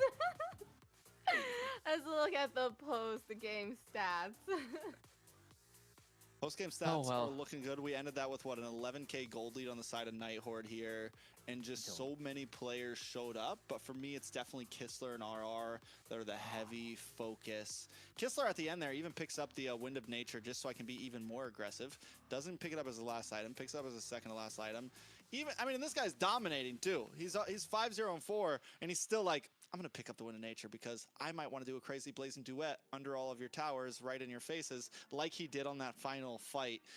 And just the communication between him and RR that game. Oof. Teamfight participation, 90% all around the map. Shiro's the only one who's a little low. Just everyone on the team played so cleanly. I think that's the major thing to point out here. Yeah, the team fight participation as well, right? Nice to see some good numbers, well-rounded numbers with 90s, 70s, and 100s on the board for Nighthorde. And taking a look at the highlights as well, you could see the problem with, I mean, not so much of a problem. The draft, yes, you can say Nighthorde kind of got the better of them a little bit, but at the same time, in terms of gameplay, Nighthorde so clean, so good, knowing how to apply pressure, basically playing the waiting game with Stamina Esports. That's the one kill that Dez got on the board for them, which is super important. Crucial, could have turned the tides, but here again, Bless able to get a 2-3 man clap. But was that really enough? And you could see they were layering their skills so well, Nighthorde. After every single fight, you could see first they get in the Throne of Ruin, baiting out a couple of Purifies, and then all of a sudden you get the Fury of the Phoenix that's on. Shiro goes in, and then Kistler is waiting for the opportunity. Kistler, if he wants to, if he finds everyone low, goes in. They don't care about Merlin pulling the trigger whatsoever, and Merlin decides when he wants to go in, and by this entire time, he hasn't even used the Flicker. That is the big game changer. And you could tell because of all of that, the MVP in this game, Kistler, knowing when to go in, a thief in the night, with the help of Dexter, with that blazing duet, catching them off guard. You think you're able to run away? You think we're waiting for those big 5-man sets? We don't care. We want to get those kills. We want to get the win. 12 minutes and 4 seconds. You gotta be kidding me. Yeah, Kessler, an MVP again, right? Mm-hmm. 2 Coming MVPs in a row. hot. And then really got touched. Got Claude touched. He was tapping him. is made for Tap that. tapping. He was slapboxing, as we like to say. The guy was a okay. monster. I'm thinking he could possibly get a third MVP if the games continue like this, which would be a first. We haven't seen many players get even back-to-back MVPs. So Kistler is just showing up tonight. And what's insane is on this team, it's not really a player that we've been hard focusing on. It's been like Merlin, it's been Shiro, it's been RR. So this is a really show out day for him. He's really been able to kind of put his name and face out there and show that he is a major part of this team, just like all the other players. Hey, Yeah. and you know what? Not just that. Isn't this... We keep forgetting this point. I mean, not like we forget. We kind of put it on the back burner. The team that wins this, C2. C2. And Nighthorde already got 2 games in the bag. 2 quick games in the bag. And I think Stamina Esports, I don't know if they saw this coming. I don't think they were prepared. And you could see with the highlights of Kistler as well. I don't really think Stamina Esports were prepared for this kind of a game, this kind of a blitz. You know, no pick and roll, nothing. Just run through, pass it to the running back, and he can just go straight through the wall. It's This is what we continuously see from Nighthorde, is like the ability to play so many different strategies. Last game it was patience, this game it's hyper aggressive. And yeah, Layla, a lot on the line. A lot on the line for seed 2, and coming up would be game of 3, right? And if Nighthorde wins that one, that's it. Am I Match right about point. that one? Yeah. Match point. Match And you know what, point. Trex? And you know what, Layla? Yes. I'm just thinking about the global bands. They picked the Locust. They picked the Atlas. They got so many options. They got deep pockets. They got deep pockets. Talking about Beverly Hills kind of deep pockets. Yeah, they can literally do whatever they want at this point. Well, you know what's great about that game too? It's almost like Stamina just kept holding on to those Purifies. It's like they could only use them for Merlin, and Merlin never even really. There was never even a big play. Like, and that final fight before the Lord is coming down. Literally everyone gets hit. 3 people get hit by a Throne of Ruin. All of them get hit by the Fear of the Phoenix, and they're all just holding on to that Purify for dear life. And if they just would have used it, maybe the fight would have gone a little bit differently. So Diamond never even used the Purify before he died. It's almost like it was all a big mind game from the side of Nighthorde. There was like an overload of crowd control to where they don't even know when to use their Purify correctly because you're scared about the next things that's going to come. But then there is no next thing coming because you're already dead. Yeah, I do that a lot too. Just hold my flicker, hoping that I could, My survive thumb's just that so and then slow, I get don't out. even make it to the Purify. I'm like... That's why I don't buy Wind of Nature, I just never use it. I do that too, so I've taken that out of my build completely because I never actually get to press that We're too old. My thumbs are kind of like... We're not made to play. Arthritis. We're made to... Arthritis. So, It's kicking. yes, coming into There you game go. 3, that momentum, what do you think? Nighthorde can keep the momentum going. Like you said, they still have so many heroes in the bag. Shiro, what heroes are out for him in terms of jungle heroes? Anything. Ooh.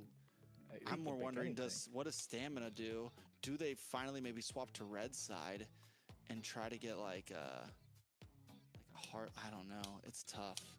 It's a tough situation. They've lost both times on blue side. Kronos, do you think they do a swap to red side this time? I mean, you might as well, because you don't want to bring that thought in saying like, what if we went red side? We could have actually won one game. So like, it's better off getting the red side right now, because in the next series, let's say they end up losing the series, right, from the 3rd game by picking blue side again. In the next series, they'll be second guessing themselves. Do they still want blue side? Do they want red side? So at this point, take the red side and see if you're able to get this. And I think they do. They probably get red side this time. So maybe that could slightly benefit them in a certain way in terms of the draft. Because we've seen Nighthorde, they ban out the Harley, they ban out the Freya, they ban out the Jushin. These are the 3 power picks that nobody really wants to give on the other side. Straightforward, no overthinking, no complicating. Like, we don't like these heroes. They've stuck to it, and I think they will continue to stick to it.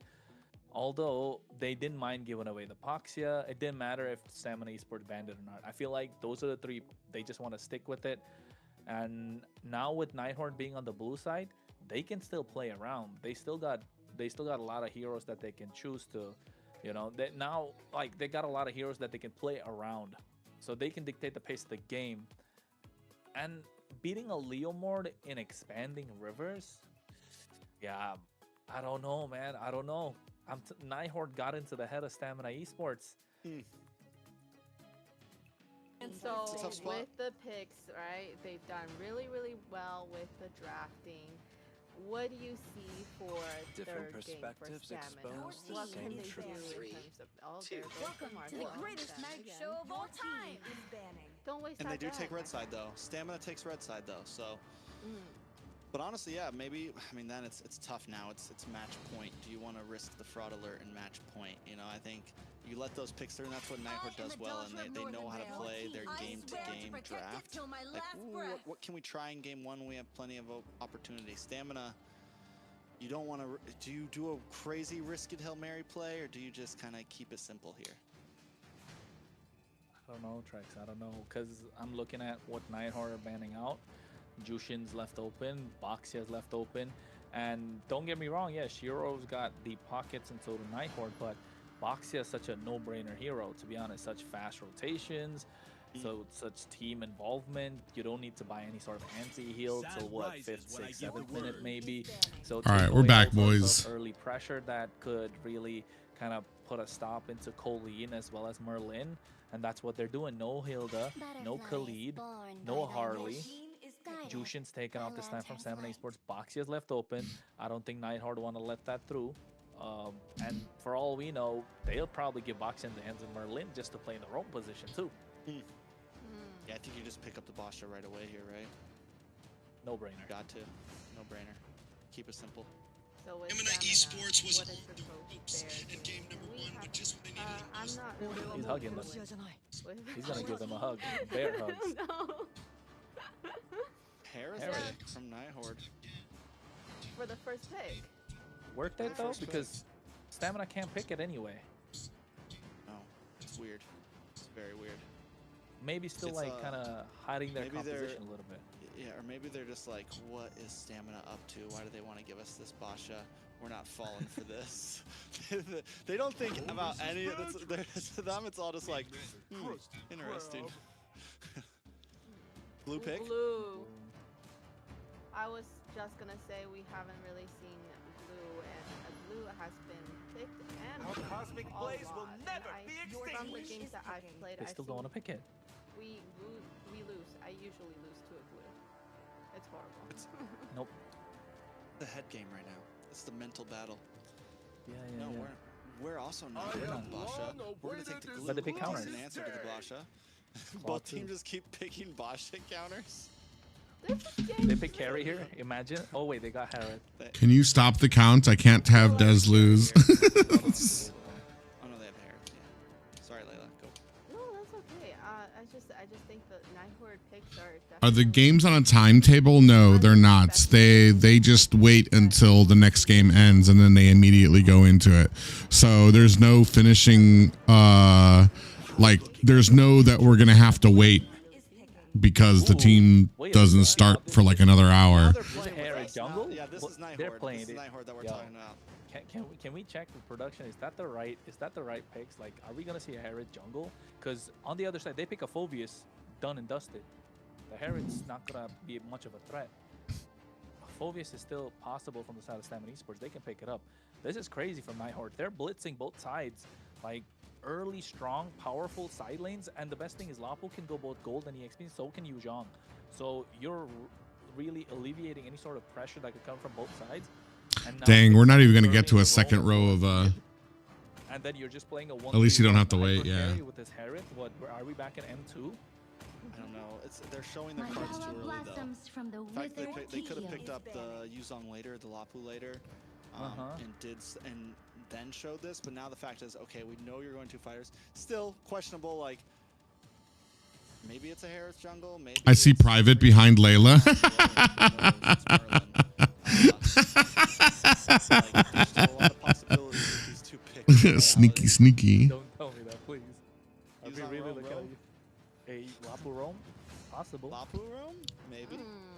Hey, no, Yuzhong makes sense. Petrify, no? Exactly. I feel like Yuzong Rome seems to make more sense than a Lapu Rome.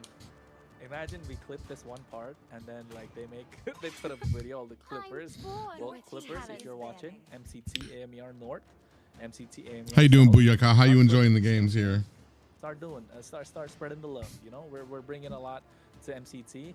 This is the start of a new structure, start of something great. For that, you gotta follow. all the No, it's rules. nothing like your PH games you guys had. Yes, I'm I think the finals will be really, really close, though. very, very fun. Alright, Talk so- about that Luna. Hey, Kronos, that's you want to talk about the Lunas? Counter to a Herod, straightforward, not a lot of thinking. You get the burst damage down. A lot of late game scaling, can sustain in the lane. Not the best wave clear, but definitely can burst down whoever. They picked the Lennox because I think they were afraid of it coming out against the glue. I think the idea is to make sure they don't pick something in the back line that's very susceptible to a lot of damage, like very vulnerable to the dive. that Expanding Nighthorde River. I love Expanding River as a mage. answer. Again, Even as a jungler, too, you can just get across so fast. If they go Herod jungle, are we going to see Claude Lapu Yuzong. I'm telling you. I just jumped, was busy with work. Don't get I just crazy. jumped on. Ah, I get it. Okay. I just jumped on. I put it Lunox together. Also, right, you get the shred towards late game. You can kind of deal with some of these tanky frontliners, and if Nighthorde does end up going for some sort of final meta here with Harris Lidla's head is so much bigger than everybody else's. frontline, you can see them also being worried about that, banning out the fair miss.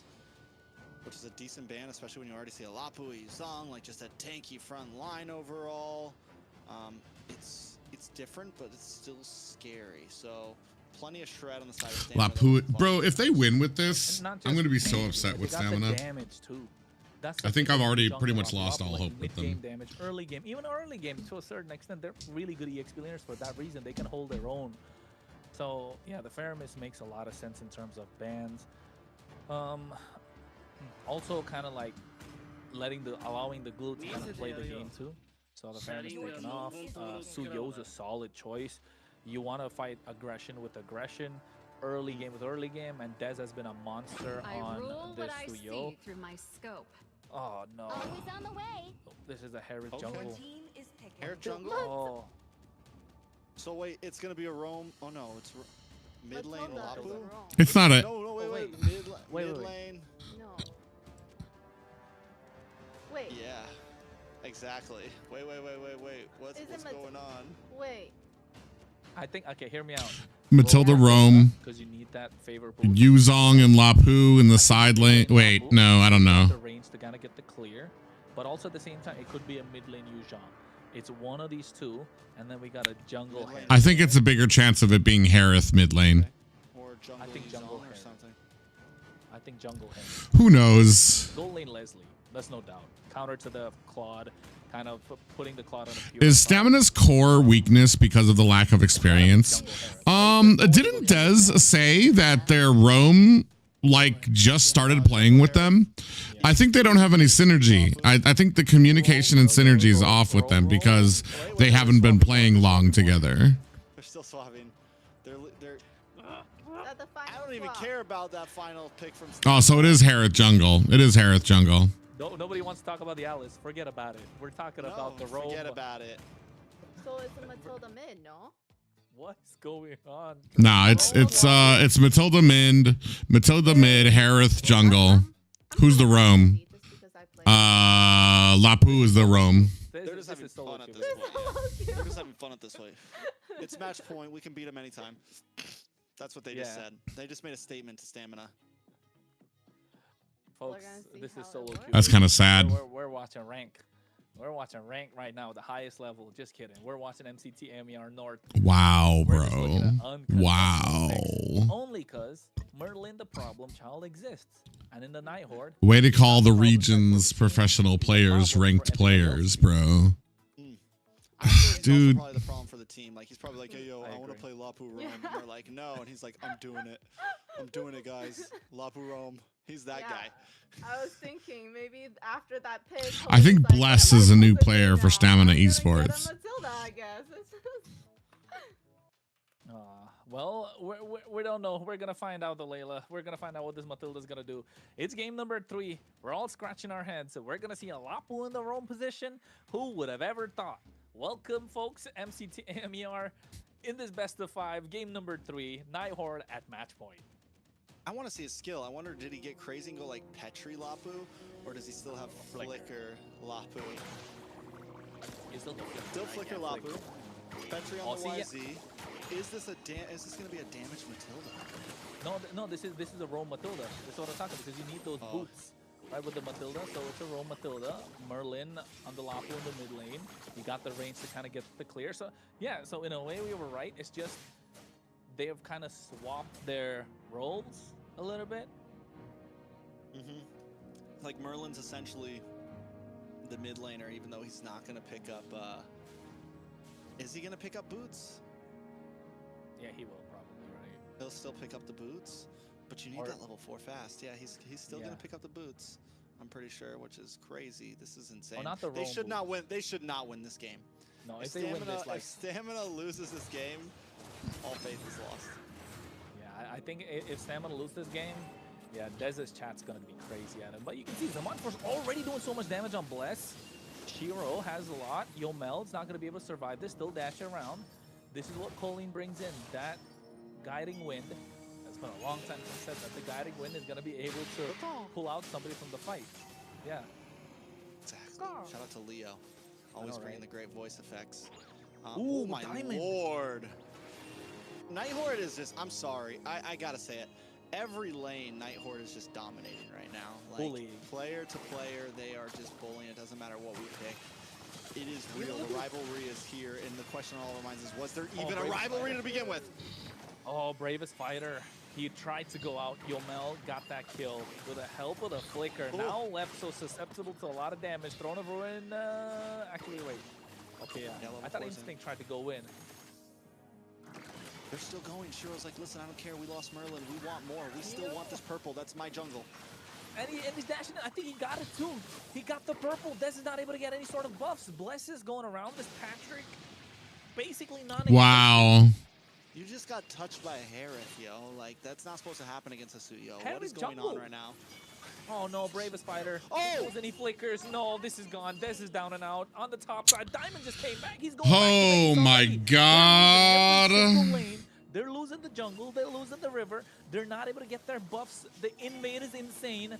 The Night Horde are dominating. You're getting diffed by a Leslie right now. There is a problem. What is going on? It's match point Night Horde. They are the problem team right now. What is... Oh, Kistler does get taken out. Okay, you get punished. 3 members though. All It is took well 3 again. people. All is well. He said 3 members though. It Yeah, took it's 3 called the members for them to gank. get that far. Look at Merlin and Shiro. So fast in terms of rotation. The expanding rivers just amplifying what they can do as a team. And along with the fact that they've got expanding rivers, they got this Matilda, who's level 4 right now, by the way, Colleen. He's got a kill. And I don't think this Matilda's going tank, going support damage. Yeah, Night Horde just want to bring the hurt to Stamina Esports. Yeah, we'll see exactly how it works out. Stamina Esports, the name of this game is keep your composure. Do not let the tilt affect you. Kistler in a little trouble, forced to use... Look at Flicker, will be Kistler. okay. No, I don't think it's gonna be okay. Regen, try to get some health back up. Bless goes in with a split as well. Oh, that was a great gank. 3, 2, 1. Ah! Fighter. Kistler doing a lot of damage, or rather Diamond. They're circling Eagle. I don't know if he's gonna be able to make it out. Oh, still not able to use the guiding ring to get out of harm's way. Stamina Esports, I think slowly they're starting to realize Night Horde might have overcooked here. Yes, Night Horde finally paying for their sins right now in this draft. Stamina Esports showing we are not ones to be messed with. Don't play games with us. You can beat us, but don't play games with us. And that's what this pick is that we're seeing with, I mean, Merlin on the Lapu, Kistler on the Leslie. I'm not saying this draft can't still possibly win a game, but Stamina Esports has the advantage. Stamina Esports do have the advantage. The one good thing you can say for Night Horde is both, or rather the tides kind of shifted in the top side, where Kistler is so immobile, didn't have the flicker, so got picked off twice. Merlin didn't have the flicker, so dove in a little too deep, and there was 4 versus 1, so that's something good. Merlin again goes for the bravest fighter, split coming in from Blessed with the flicker as well. Instinct going in with the nice bit of damage as well. Zaman Force drop down, they get themselves a turtle. Shiro now trying to shut the damage, but RR sustaining as much as he can. Instinct able to pick up the kill. Night Horde needs to disengage. For being a Harith, Shiro is tanky. They lose one, they get the turtle, but Stamina Esports slowly clawing their way back into the gold lead. It's a stalemate right now, but at that point, with Dez starting to come online, it's an Instinct finally getting the Thrones of Ruins off. It's an advantage for Stamina Esports. The only thing they really need to worry about is the level difference between Shiro and Dez, and I'm waiting. Shiro's just farming right now. The guy doesn't care about any team fights. He just wants objectives. He's getting objectives, and he is levels ahead of Dez. 3 levels, 2 levels, plus about 300 gold, and that could just get worse and worse. Well, one good thing for Stamina Esports now is that Dez got that Sky Piercer. He needs kills, but the problem is he going to be able to get those kills? I didn't see a lot of anti-heals as well from the side of Stamina Esports. With a spell vamp, but the heals that Night Horde have, you would assume they need to prioritize that. Yeah. I will say, as long as Bless can hold down the front line and harass, these fights should continue. I mean, him and Instinct should continue to go more and more into the favor of Stamina Esports, but still, I don't want to overhype Stamina Esports here because they have made mistakes, and Night Horde somehow always seems to pull up, right? It's not looking great for Merlin. Is 0, 2, and 1, and he's still going a damage build on a Lapu that is essentially a roamer, right? That's not going to be super leveled up. Actually, wait. I'm still. I want to see the items again because Colleen's I a think level under. Did Colleen pick up the roam boots? Yeah, that's what I was saying. Colleen picked up the Okay. roam boots, so you could get the favor. Merlin didn't go for the roam. Essentially, he's playing mid lane, but still kind of like the off-brand roamer, right? Because he's the one who needs to be the front line. Leslie Kistler did get picked off on the top side. Again, that's the target that they've been aiming towards. Stamina Esports, they found the weak link this time, being that Leslie, and knowing that Kistler was a problem, not letting him scale whatsoever. So Night Horde, yes, they've got slight bit of an early-ish mid-draft with their fighters, but if the fighters are not going to be present in the fight, Night Horde will always lose that fight because Stamina have so much damage. You can see Kistler pulling out the ultimate snipe.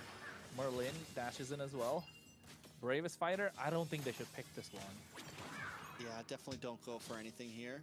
1-6 right now. It's going to be up to about 90 seconds to buy time. Oh, what a way to elongate the series. Not forcing any fights.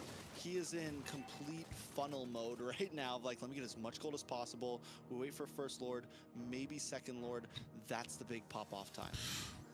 1-6, and they're still not able to outfarm them.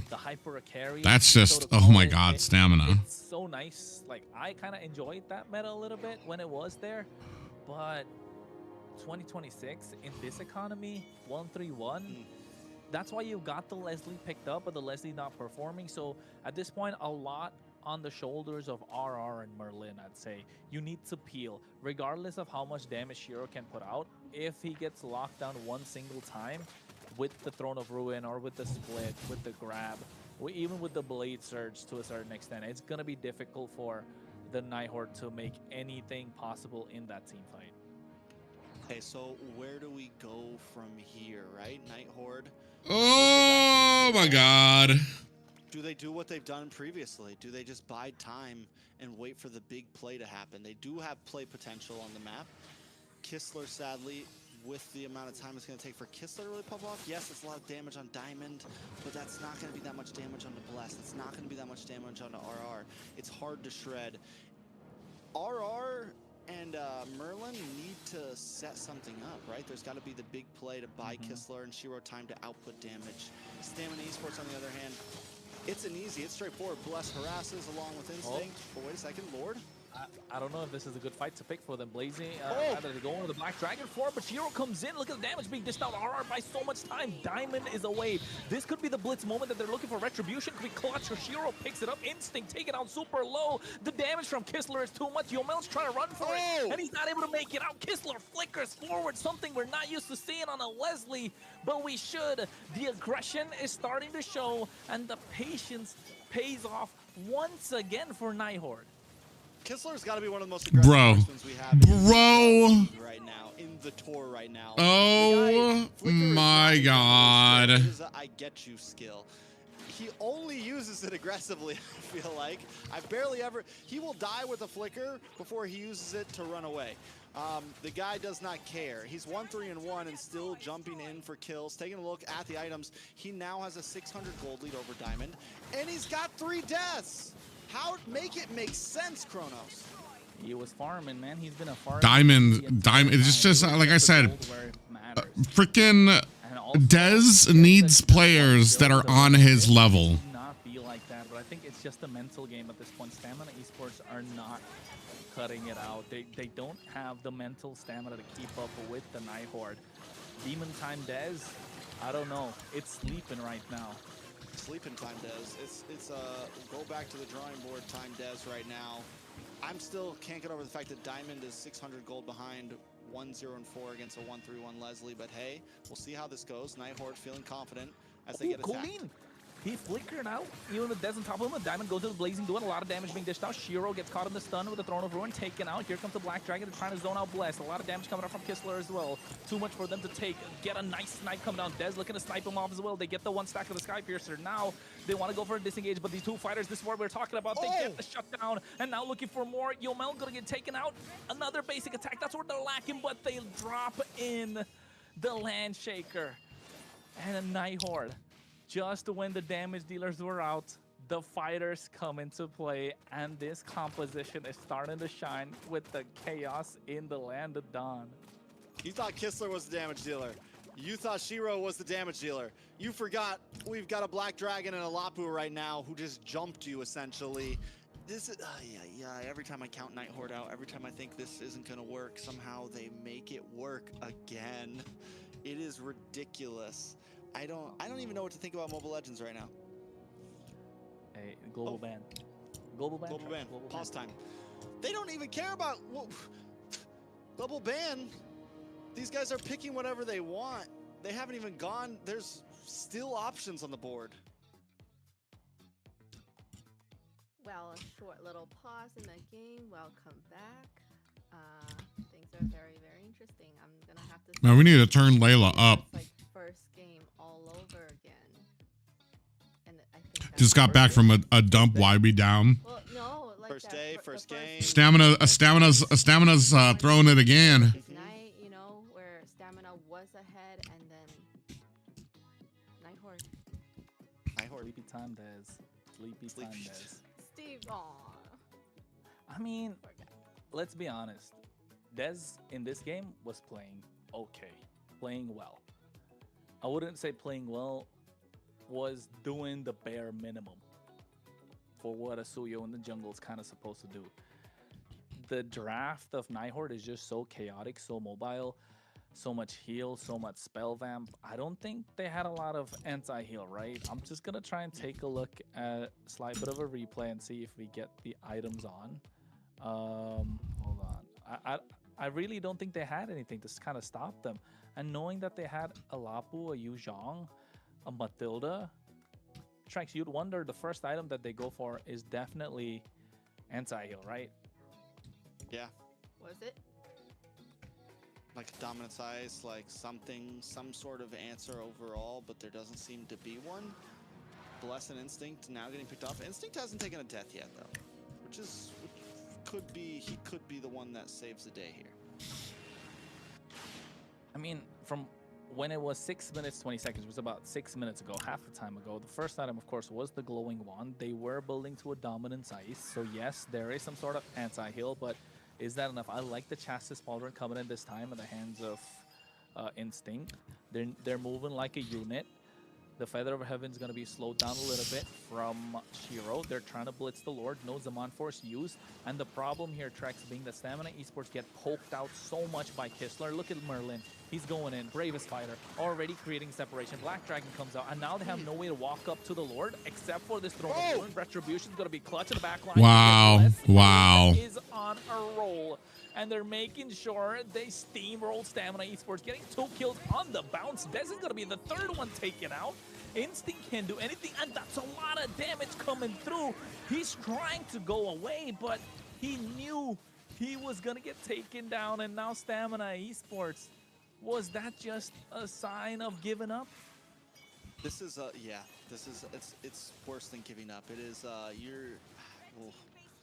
the Lapu and the YZ is actually kind of dangerous. Diamond knows it's over. Bless comes back in. Oh no, he comes back in just to get Bro. straight out. It's a sweep. Somebody get the broom because we didn't expect this Stamina Esports. Gets swept by the Night Horde who claims seed number 2 in MCT AMER North. What? Did you expect it? An amazing series. I told you, I expected 5 games. I didn't expect. I know, but Layla, did you expect Night Horde to get to seed number 2 to be the 2nd team to slot into playoffs? I saw that they had the potential because what was their ranking? They were 3rd on the ranking before going in tonight, I believe. So Something I like can that. see. 2nd still. Is it? So they definitely, and I'm now just excited to see them against, you know, A7. The boys. now. Oh, The no, big they won't boys. go up against A7. No. No, C1 1 and 2, doesn't go? C1 and Okay. 2 will be split apart because they're like the top 2. So like your Ooh. best, like seed 1 is gonna get the best options of the lower people. Ah, Seed okay. 2, it'll be like 1 versus 4, 2 versus 3, or something along those lines. Hold on. Normally, don't that's how it works. I don't think they're C2 yet. It depends on how Vendetta versus Influence Rage Yeah, Legends go. because Because they're technically, 2-1 as well. mhm. Well, that was a great game. great sweep. Let's see what happened during that game in the last. Crazy picks, crazy heroes, and they still. Oh, dude, stamina, bro. Well, looking at the itemization, we could tell why. Nighthorde going early damage, and Shiro, like you mentioned, Trex was just farming up as much as possible. Not a lot of anti-heal coming in early on from the side of Stamina Esports. Another quick game. So hey, Nighthorde are the one team that is production's favorite. They definitely are. It's a 3-0. Everyone's clapping, happy, ready to go. And not just that, I think Nighthorde has got to be just overall a lot of our favorites. They're winning over our hearts, crazy pick by crazy pick. And I want to break down exactly why this Lapu and Yuzong actually worked, because in all of our minds, it shouldn't. But the thing is, we saw it best in the very last fight there at that last Lord. I'm wondering if we're going to get to see that highlight. When we get to it, I'll break it down a bit more. But what happened is you have two backline attackers, two heavy brawlers that can just break up your composition. And in so many of these fights, Merlin's chasing down Yomel, RR's chasing down Diamond, and you have two people that can just keep Stamina Esports not ready to fight at any point. They can never really group up. They can never really attack because you have two EXP laners essentially doing their job to a T. Merlin landing so many of these bravest fighters, and look at here, when they both jump on you, then it's really a problem. Then there's literally no answer. Dang, bro. You didn't get to see the big breakup in that last Lord, but feel free, rewind, go watch, because the way they approached that team fight was perfection. Who's the next match? The next match is you two, right? Mind And games, Mind games. the problem child. Lots of mind games with the problem child, and we're gonna see who the MVP is calling. That big Colleen, mind game right Colleen. there for the Colleen, Matilda MVP. I always, for some reason, every time I hear his name, I think of the song Jolene. Same Colleen. Colleen. No, That's stop. it. Hold. It threw us off, right? We didn't know if it was a rum or a mid, and that really Influence Rage versus Vendetta is next. That's going to be a best of 3. I mean, Then it's Lion versus Leviathan. The thing was, he was the pivot to try and make everything work. Yeah, so He wasn't supposed to get picked off. He didn't have to play aggressive. He was the one eject button for the rest of the team in these team fights.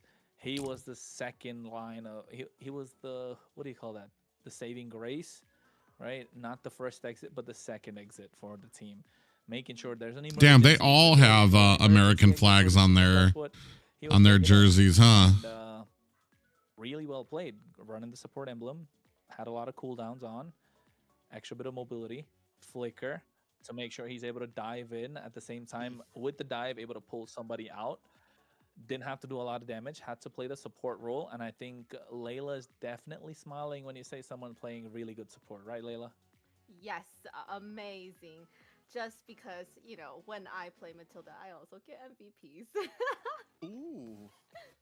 I like it. And Colleen played it aggressively too, just like the rest of the team. Wasn't always an eject button, but an attack, a knock up, you know, etc., etc. You know, I think whenever Nighthorde goes into a draft, it's just like, I don't think they even communicate. I think it's just like, just pick whatever you want, guys. We'll make it work. We'll have it happen. It's just like, hey, what do you want? I want this. What do you want? I want this. They woke up and chose violence today, bro. They wake up every day and chose violence. Stamina. Violence chooses them. And chaos. Yes. They are the Joker team, essentially. Like, it's just pure chaos, just for the fun of it. They don't care. And they do it well. Did Nighthorde beat Leviathan? The last game definitely thought that was a throw. You know, we're going to probably see game 4, but Let me see. they pulled it off. Wasn't a With throw. their, It's all part of the plan. once again, unexpected, unconventional picks. Nothing. That valid game's for going to the keep me up players. at night tonight. It's going to... Not gonna- Merlin's the guy that when you rank... You know what's going to I keep picked- Trex up at I night picked up an tonight? XP laner, he took Casting off this the- motherfucking game. No, Casting but these somehow he series. still gets MVP That's and what's going to keep him carries up us the tonight. whole game. That's Yeah. Merlin. All right, let me The see. guy If he- you hate in rank, but somehow still plays well and carries the game. He picks up the Lapu, and you're just like typing, guys, trust. Guys, Right. trust. That's We already have any. Oh no, they beat Leviathan. They lost to Vendetta. That's what he is. The trust button. Like, Yeah, you know. no. We've all met a player like that in rank. Not That in is a so. tournament. Vendetta, huh? Not in tournament, but yes, like when everybody playing at home. Vendetta might be that. There's one guy that goes stun. I think Vendetta is going to be that second place team that's going to go up against Alpha 7. Trust, guys. Just trust. Just trust. It's okay. No. Just don't fall flat on your face, though. He was playing. He played absolutely insane. Not gonna lie. He's been the kind of how do I make it? The focal point of the Night Horde so much that the opponents are thinking, is he gonna be? It's like the focus is on him. What's he gonna pick? What's he gonna pick? What's he gonna pick? And then all of a sudden, you're focusing so much on him that the other guys have just gotten so much free reign in the entire map. And there's no answers they've got. Even though they had answers in that game, they did what they could with the win condition. It never felt like Night Horde let the game slip. Technically, Dude, it doesn't even matter what draft they had. This had nothing to do with being out drafted for the most part. I feel like they just lack a lot of the core things a team needs to be successful right now, unfortunately. Grasp of the Night Horde because of how much Shiro was farming. So if one win condition didn't work, the other started working, and if the second did, the third and the fourth were always present. So clearly, even though we're not able to figure out Night Horde a lot, yes, they're chaotic, yes, they're off-brand, yes, they're so I don't know, just bonkers. Crazy. Yeah, Bonkers. crazy bonkers. The one thing that we know is sure, they never draft a singular win condition. They have multiple win conditions in every single game that they go in. So they always have a fallback option. If this doesn't work, this will. If this guy can't carry us, this guy will. And essentially, every single player on the team is individually a carry. Because yeah, when Kessler kind of got that 0-3, I was thinking, oh boy, he's been a 2 games MVP, and there he is. He's not gonna carry this game.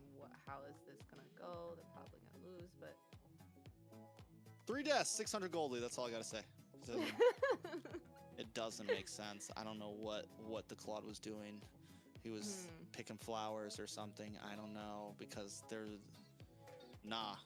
Nah, fam. I kill you 3 times, you are not going to have more gold than me halfway through the game. I'm sorry. Yeah. And Don't get diffed by Leslie.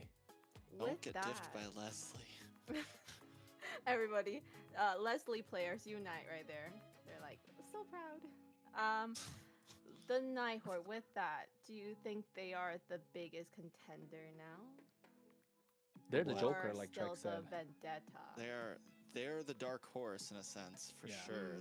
I would put them as like anything could happen. They're either, I would say this, either they're gonna go to playoffs, they're gonna drop out in like round 1, or they are gonna cause chaos. I definitely at this point I'm putting them in like top 3, and maybe we see them in MSC. Who knows?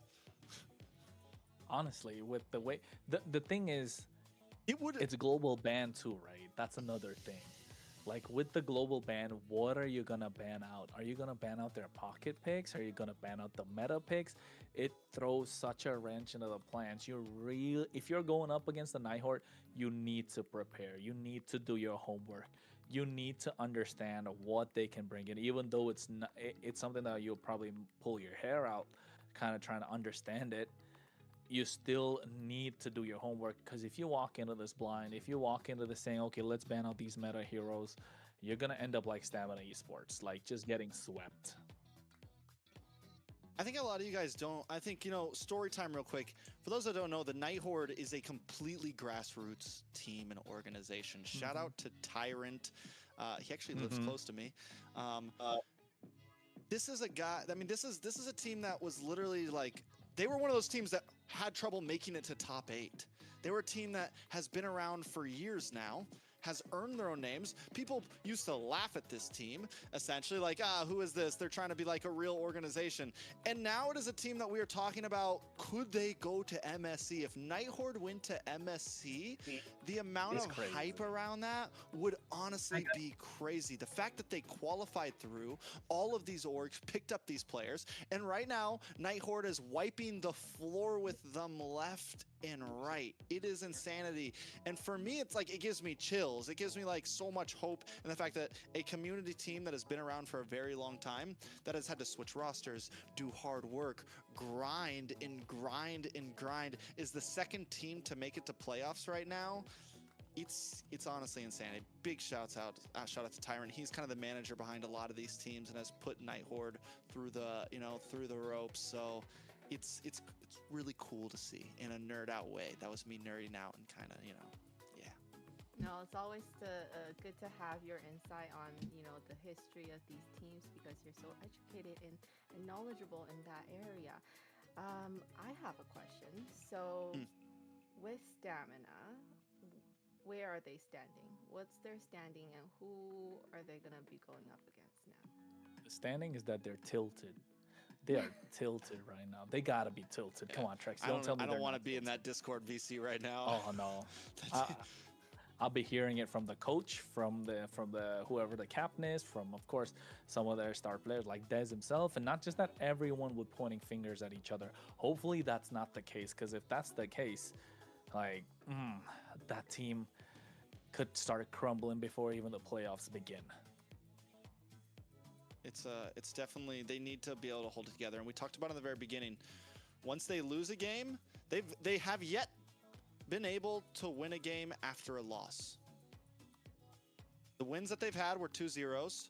They won their first games against Nighthorde on day one. Once they lost against Nighthorde, they weren't able to win another one. So you kind of get where I'm going with it, is it seems to be very hard for them to get momentum after they lose it. And that is what separates some of the best teams from not the best teams. So what we need to see from them is to keep that type of momentum, but also be able to recuperate mid-series. And I know everybody in the chat is talking about how Dez, and I know there's a lot of fans out there for Dez, and I really do hope that, come playoff, that they're gonna be able to get it together. I mean, yeah. I mean, if you've got fans, right? This is where you kind of need them the most. You're kind of down in the dumps a little bit with what Nighthorde did. They wiped the floor with you, so probably stick around. Show some support if you're a Des fan or a Stamina Esports fan. But if you're a Nighthorde fan, you gotta be smiling. Rise up. You gotta put your chest out, puff it up a little bit. Like a bird in the sky, Posture not the wings check. by wings. Yeah, just make sure you are there. You are reminding everyone that, hey, we are a grassroots team that started from the bottom, and now we're here. And you know what, Trex? Story time. You mentioned story time. Here's a little fun fact. My casting journey, one of the first few tournaments that was like a proper... Was it Nighthorde tournament? Yeah. Was the Nighthorde tournament. The first one. Okay. I stayed up. I was 3 a.m. casting a couple of matches here and there, and then I was kind of welcome with open arms, and I did the best I could at 3 a.m.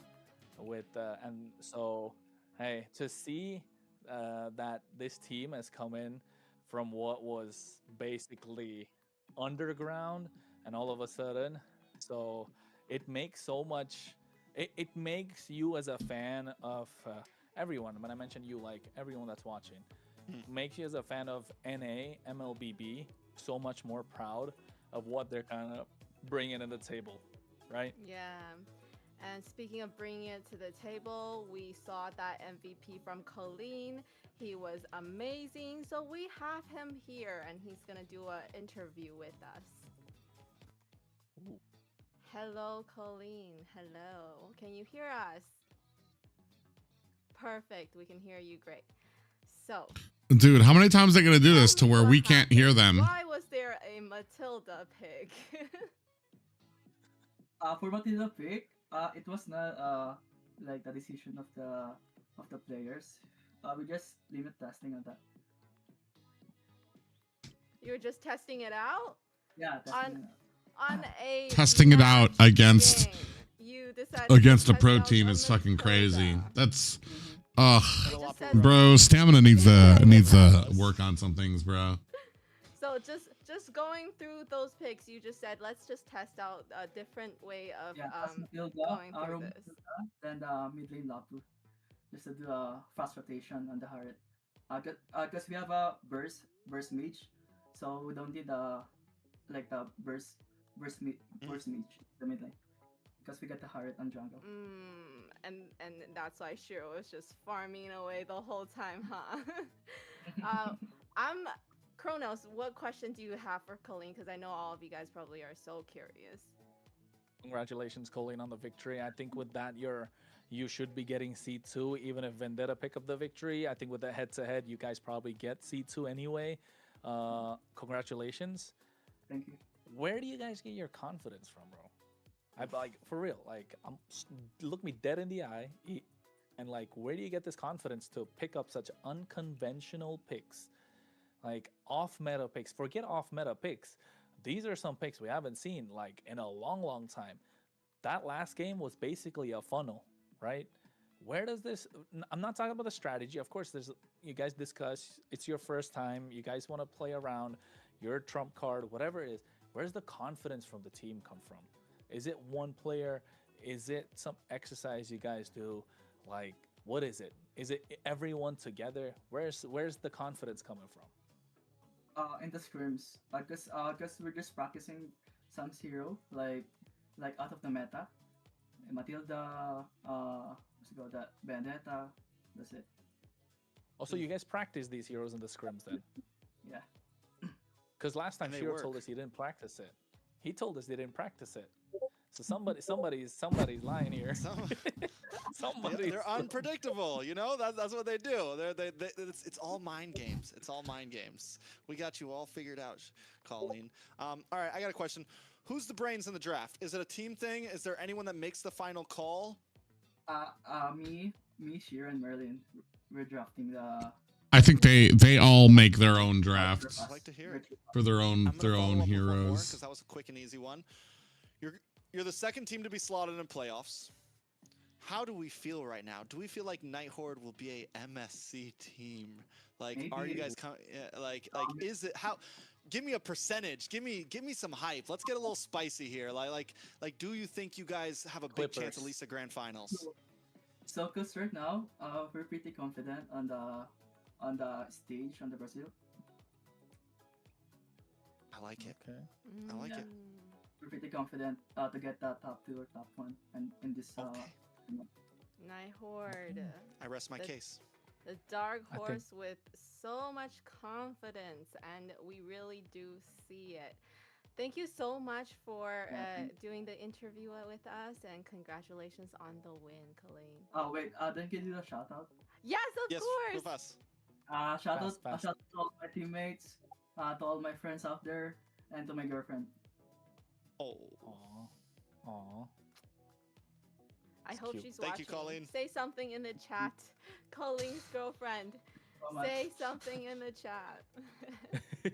Layla's reading. Shout out to my girlfriend, Samantha. You gotta throw it back. Love. All right. Thank I you so think much that's the for end of the coming in, Colleen. Yeah, thank you so much. Curious for coming. about Next few games, and congratulations on the victory, and keep the confidence going, bro. We want to see curious about influence. Thank you. INFN. What's INFN? Am I dumb? Guys, we've had some solid interviews Since around Alpha 7 said they were on the radar. I wish they were a little spicy. You know, me being like the NA guy, I like people to kind of. I wish we had a little more. Good luck Saturday and Sunday private. We start to see the confidence like overflow, and we finally get some like real heated rivalry. But we'll see exactly what happens. Tyrant coaches for 2 teams. Tyrant doesn't coach for any team. Being a team with a coach, and that's a team that came in from the open qualifier, beating a team that was directly invited. Tyrant just likes to put his name in lights. Yep, they have the confidence. You know, they're 100% confident with their picks. with There's how one the more I wanted to drafting say, but I is. don't think I should. You think I should What? go for a Trex? I don't know. That's an org Yeah. that's been beaten by a team that was built to. I mean, yeah, an org In the nicest essentially. way possible. I would also Yeah. say though, Infinite Nighthawk Rage's is- acronym. It's not like a There's possibilities down the line. Like Nighthawk could be an org. Every org starts as just like one team, one thing, Yep. right? Like the way that Tyrant grinds for the Night Horde and everything, like they are I- kind of like I almost put them and- as a grassroots organization, you know. And if I'm not wrong, they've got a team in Japan as well for the Japan qualifiers. So It's becoming a staple, a name. it is. So, did I just hear a 3-minute? Sorry. Mm-hmm. Did you just hear a 3-minute break? Is I that did. what's happening? That's what I I heard. did. Yeah, I heard it Alright. too. Let's go. Okay, we'll see you guys back in 3. Okay, go get some water. I don't. Yeah. The Night Horde has a bit of a history that's not all nice and on the up and up. So.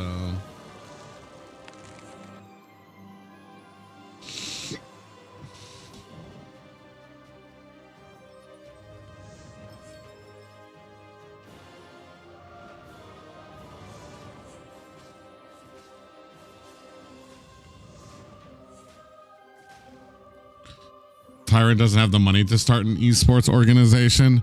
I don't know if he actually does he pay these people? 2 3-minute breaks, they're spoiling us. Calm down. Breaks galore.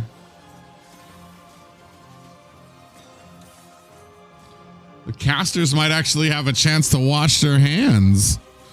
Crazy.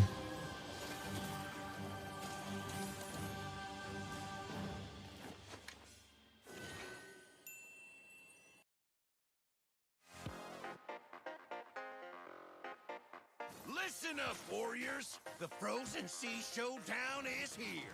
8 Brancos, 2 sides. Ready your hooks. Well, the rules? Real simple. Hook 'em over, then bash 'em. Or hook 'em back and stash 'em. Remember, kills will make you stronger. More kills, bigger targets. So swing those hooks. More kills, better hook. So wipe off their looks. Crabs in the He probably pays them in hopes for an MSC payout. There's no way. There's no way. reflect. Bro, he's got to be delusional. There's no way anybody who, well, maybe he just doesn't understand. Like, I look at these teams and I understand what it takes to win in North America, and the difference between the top team and like the top 3 is like ridiculous. As great as I think that Night Horde is doing against teams like Stamina, I feel like Alpha 7 is going to do this to Night Horde. Remember these words. Hook, kill, reset, repeat. Hook till you can't hook. There's no such a more. gap. Hooks ready? Let's go.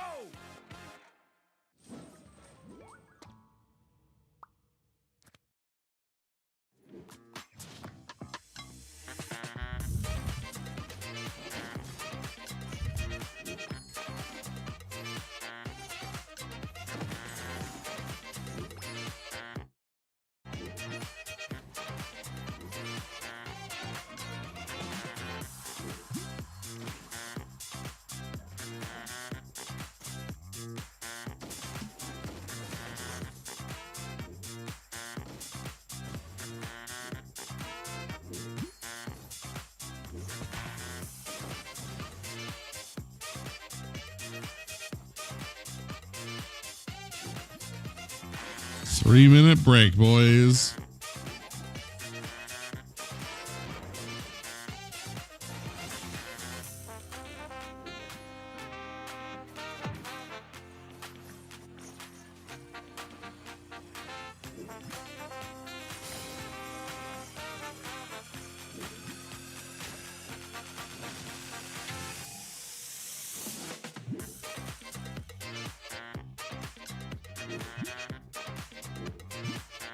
welcome back to MCT. Oh my god, that shit was so AMER. fast, dude. That's crazy. The Night Horde. They took game 1 earlier, and you know we have Chronos. It's Signature just Chronos a little, pose. nah. We're waiting for him to get back here, but I hope you guys are all back. And like I said, the Night Horde, they had that we don't first need game, Chronos. We don't and need him. they finished that game with lots of confidence and lots of flair, I have to say. And up next, right, we have a Vendetta versus Influence Rage Origins.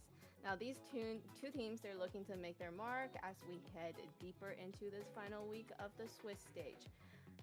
Trex, what are you expecting from Layla. this one? I'm expecting Vendetta to either, it's, you know, both teams have a lot to prove. Vendetta take the loss from Alpha 7, but they are another team that are a grand finalist favorite in a sense. I think at Vendetta, absolutely. I don't think there's any way in hell that Vendetta doesn't slap the tar out of Influence Rage here. Influence Rage, Layla. Yes, speaking of Influence Rage, we have Dalika, we have Maracucha, we have Nox, we have Replic, and we have Astro. Well, cool guy Maracucha, of course. We've taken an interview from him before, and you guys can't make fun of me like that. That was a good pose, anyways. But yeah, Influence Rage Origins, a solid team. A lot of teams have difficulty in kind of like outdrafting them, especially mentally. And in the game, they're very consistent, although their games have a slower approach. So if opponents play in according to their pace, you know they're gonna have a difficult time. So the way to beat Influence Rage so far has been take the game to them. Get a little fast pace, have your own tempo, or take control of the tempo to your favor. Because if you start playing to Influence Rage's tempo, you're never going to make it out alive. Yes, they are not on the nicer side of the bracket at the moment, but I think this team, If Vendetta does do that, I will send pizza. You think bada bing, okay. You think Influence Rage is going to win this?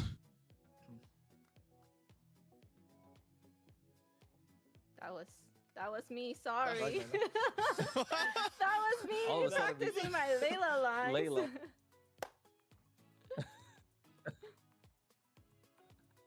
Okay.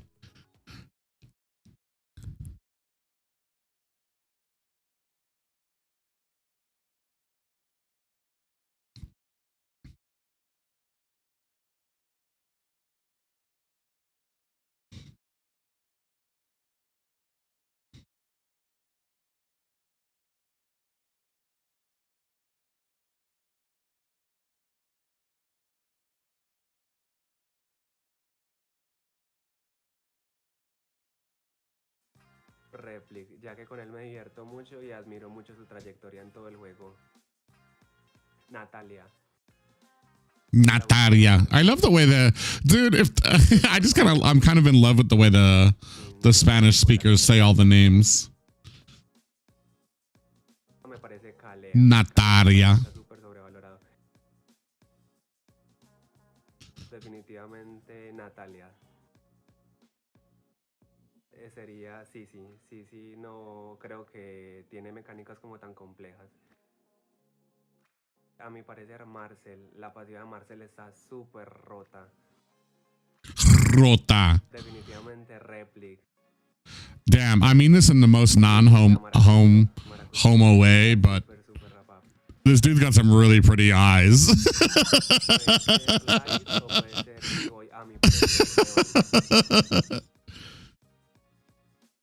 Ninguno, me siento súper bien con mi equipo y siento que podemos llevar esto adelante. Show. A mí me gusta mucho hacer late game. Definitivamente Shot Caller.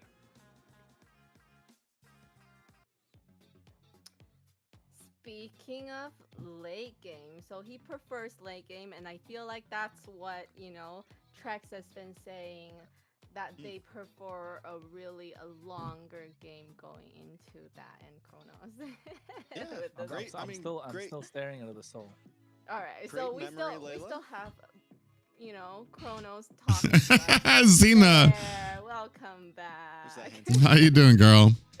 No, but I want to tip on that point that you just said. You brought back a great point that. Oh, of course you would comment on the eyes. Ugh. Able to go, He was staring into my soul. Day two, they were, or day one, week one and week two, they were really able to pull through in a lot of those games, go the distance, play the macro, and it's what we didn't see from them the last time they. How dare you, Xena? How dare you? Somebody has to make these comments. And that's how they're going to win these games if they want to come in. Do what they do best. Go for late game. Go for macro. Play the macro. I'm good, just chilling. Yeah. Chronos, what do you think about? I hope you're watching this, girl. This is gonna be our Saturday. The possibility of having to cast 13 games. Vendetta, usually they like to play around the jungle quite a lot, right? With him being the pivot, I think that. What patrol? Layla, you can't get. I was trying to like lip sync that. No, but I think when it comes to Vendetta, they've been playing really well. They've been quick to bounce back. They're okay to come back from their losses.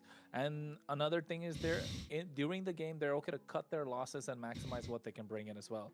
So I think that's one of the strongest factors about Vendetta, and I think looking to see how they will be able to take it into this series. When it's a quick BO3 compared to a BO5, momentum's going to be a big factor, and I think Vendetta are good at controlling their own tempo. Welcome to the greatest All right. He said that about both teams. Quick little introduction on let's see how they You don't want to get caught in. You don't want to play infinite or influence. Oh, we'll see exactly. Wait, influence. These two teams are pretty straightforward. What's the N? INFN. Influence. Didn't they change their name? Best of three as well. Neither of these teams. Vendetta's gotten to go the distance. They did the distance against Alpha 7, which is, I'm a little confused. Didn't Vendetta face Alpha 7? Yeah, they did. They lost. Yeah, and now they're back to a BO3 match, which is a little interesting. It's a 2-1 BO3 match against Influence Rage. Who's 1 and 2? So they still have one more day to go after this one. This is not a decider, so it's kind of a big switch up. Band's definitely taking their time though. Yeah, I think with the bands taking their I'd time, head too. Ooh, Xena. We could see the VTA lineups. Dude, I'm telling you, I'm Vendetta. I think they're gonna absolutely steamroll these dudes. Ashley is there in the wrong position, along with Akiro. I was waiting for. Oh, wait a minute. The lineup as well, so, but I guess no we didn't have much time. No Bambros. I know. Ashley's there. We got a single Bam. That's Churobami, but Ashley coming to the wrong position. We know Ashley's a part of the team that's going to be taking part of the MWI qualifiers, but is Ashley against, Ashley and Akiro coming in? Not just Ashley, right?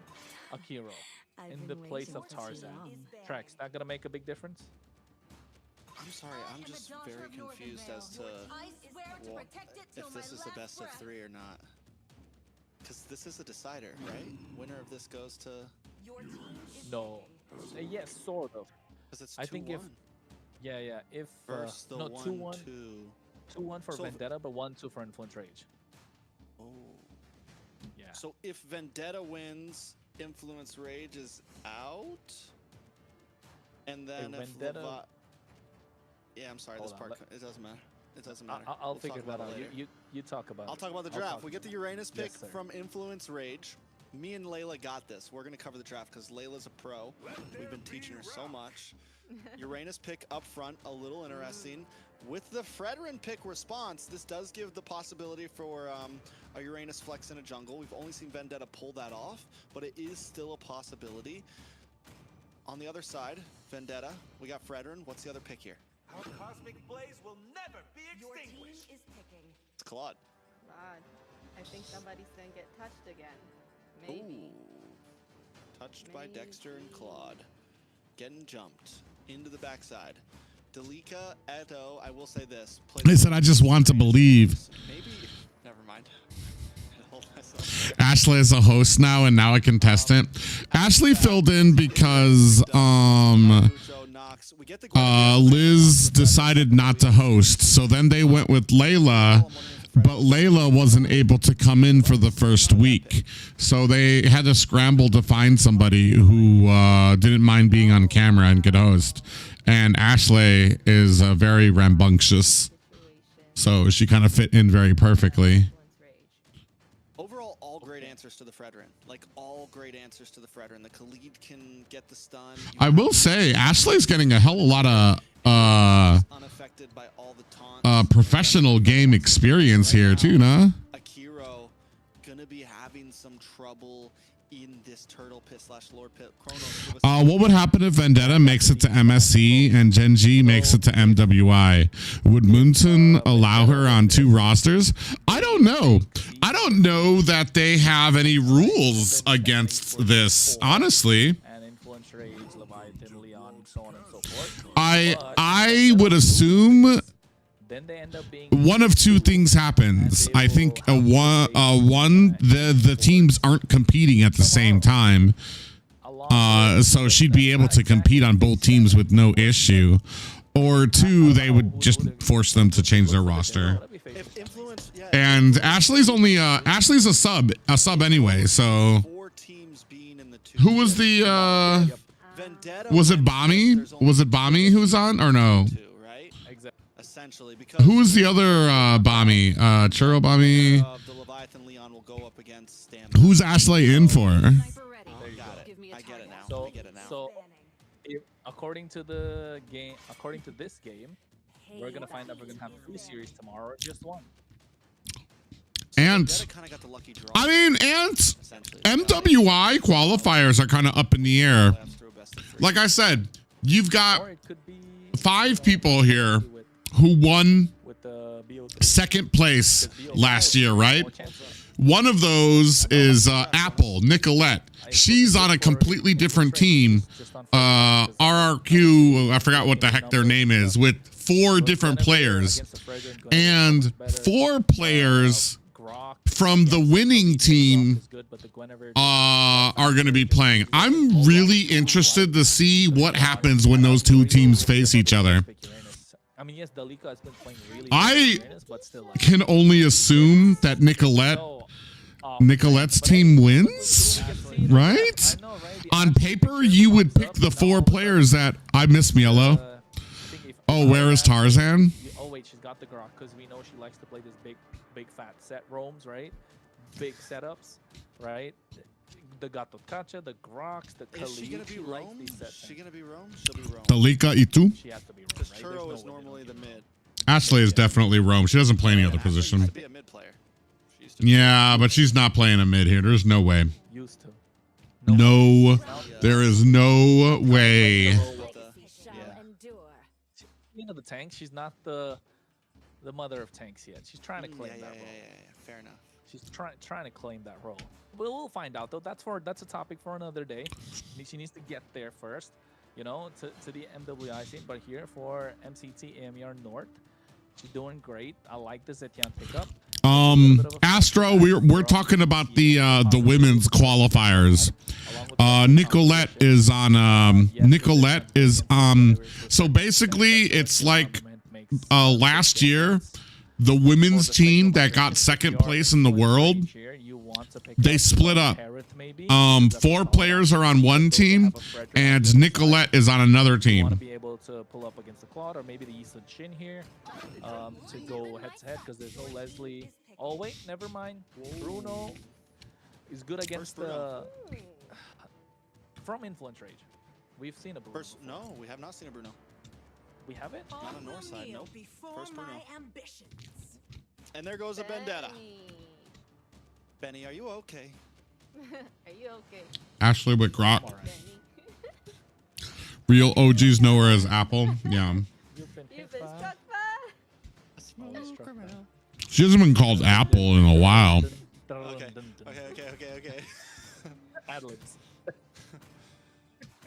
Well, all right, taking a look at the draft. Final thoughts. What do we go from here? We have the Benedetta pick solidly in the end there.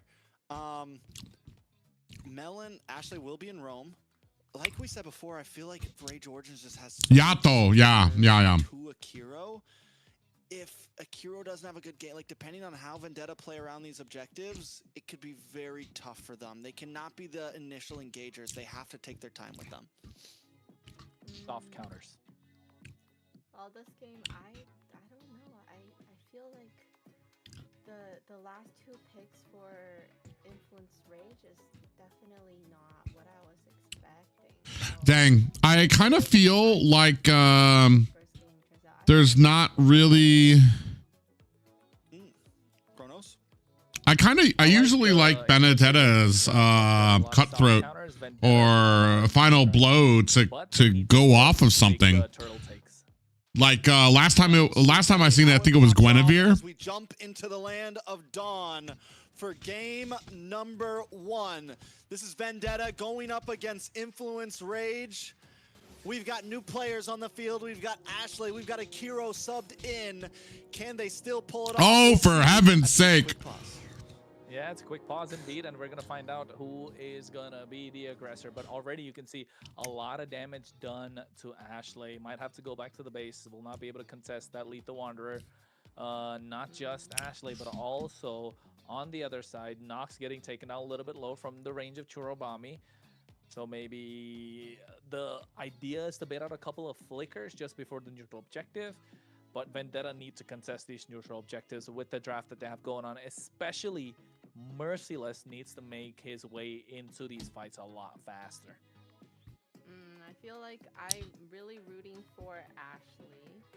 We gotta Girls see girl. her shine. A girl's girl, yes, exactly, yeah. I've seen last year's MWI. I was also restreaming that, and she really did stand out to me as not just her play, but the way she carries herself when she's being interviewed and things like that.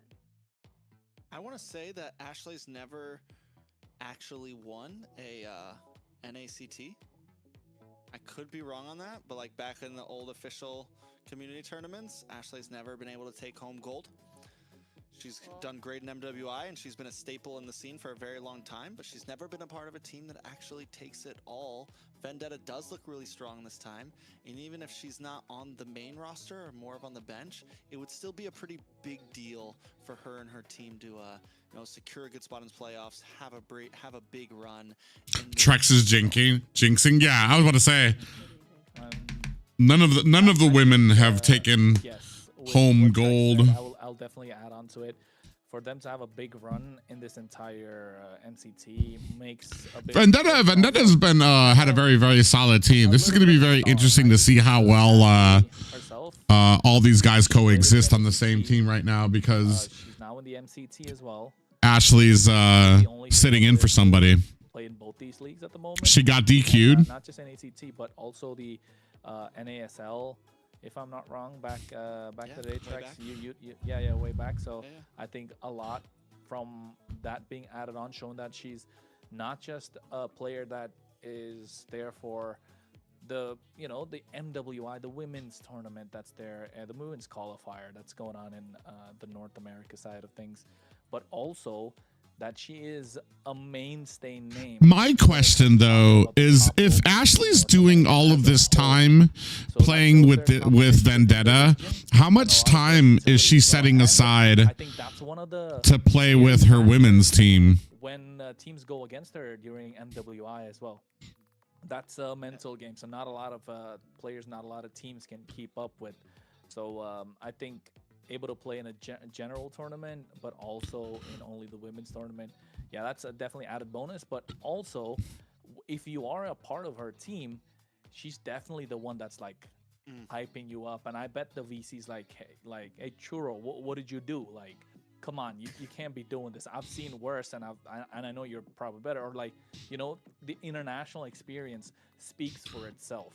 No matter what you call it, it's definitely international experience. Being a runner-up in an S tier tournament like the MWI, the most prestigious tournament. I don't think Ashley was piloting. I think, if I remember correctly, her teammates were piloting, and she knew about it, Definitely not take her life. or somebody knew about it. The whole team. I think because it started out with somebody was going to get banned, and then it got switched to the whole team is out now, which is sad because Wasians built up a pretty big that's team for that year. They built up a really big fan support. Three out of the guys, you know, like she's like top three out of everybody. Nicolette, I used to put her in my top three in the mid lane in general.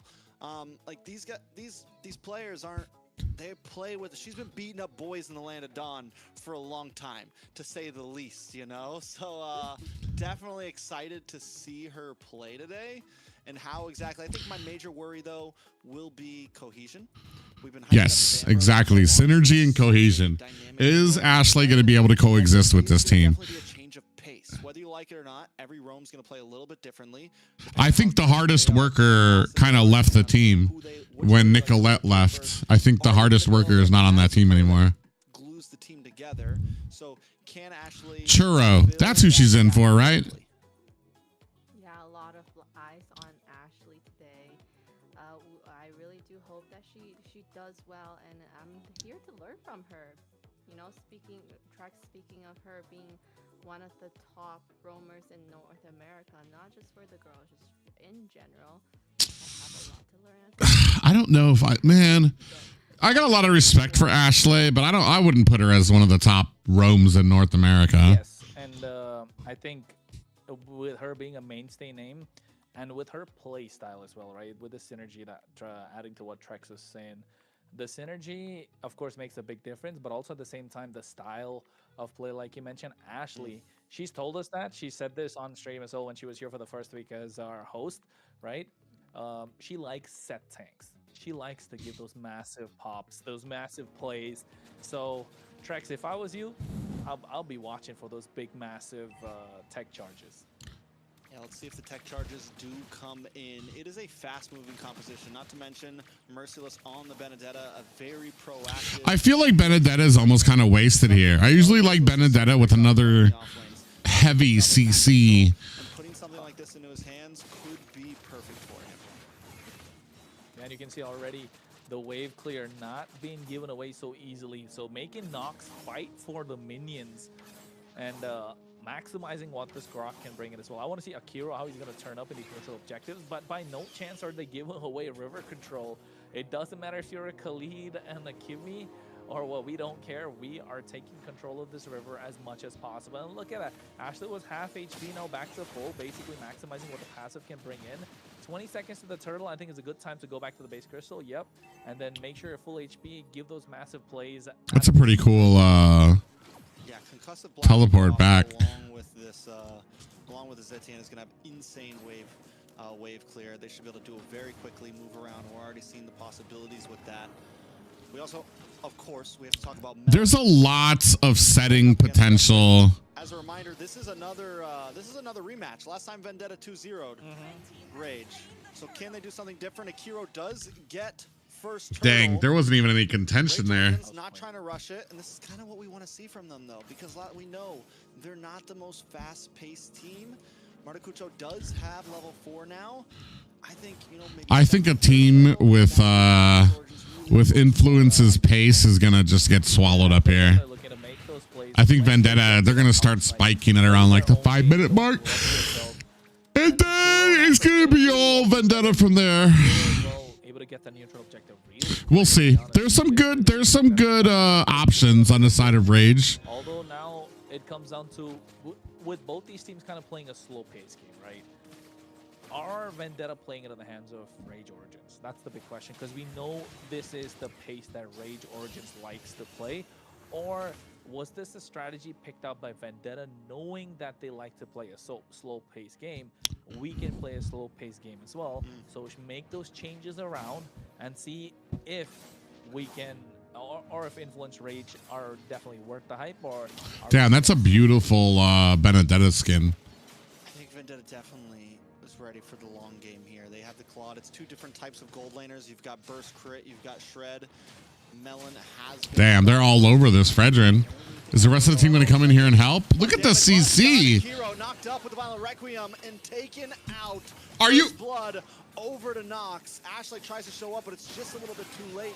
Melon Bro, as well. why would you get off of the fight? Shows up as Zalika finds Ashley a 2-for-1. Rage Origins getting the best in the first fight. Yeah, I think that was a really good fight from Rage Origins, finding Akira isolated for what? I wish I knew how Rage Origins. I guess they caught Akira and Vendetta didn't realize. I think Akira severely overestimated his tanking ability when he got caught. He's like, I'm fine, guys. I'm fine, guys. I'm fine, guys. But then they had him stunned for like 10 seconds, and he's like, okay, I'm not fine. And Vendetta chose too late to come in. Yeah, Maracucho able to take the turtle. Big damage on Ashley. Blazing Duet in the backside. Melon trying to lock on to Replic. Hero has to just get away, but it's not safe enough. Merciless going to go down next as Replic picks up the kill. One down for the side of Vendetta. Vendetta.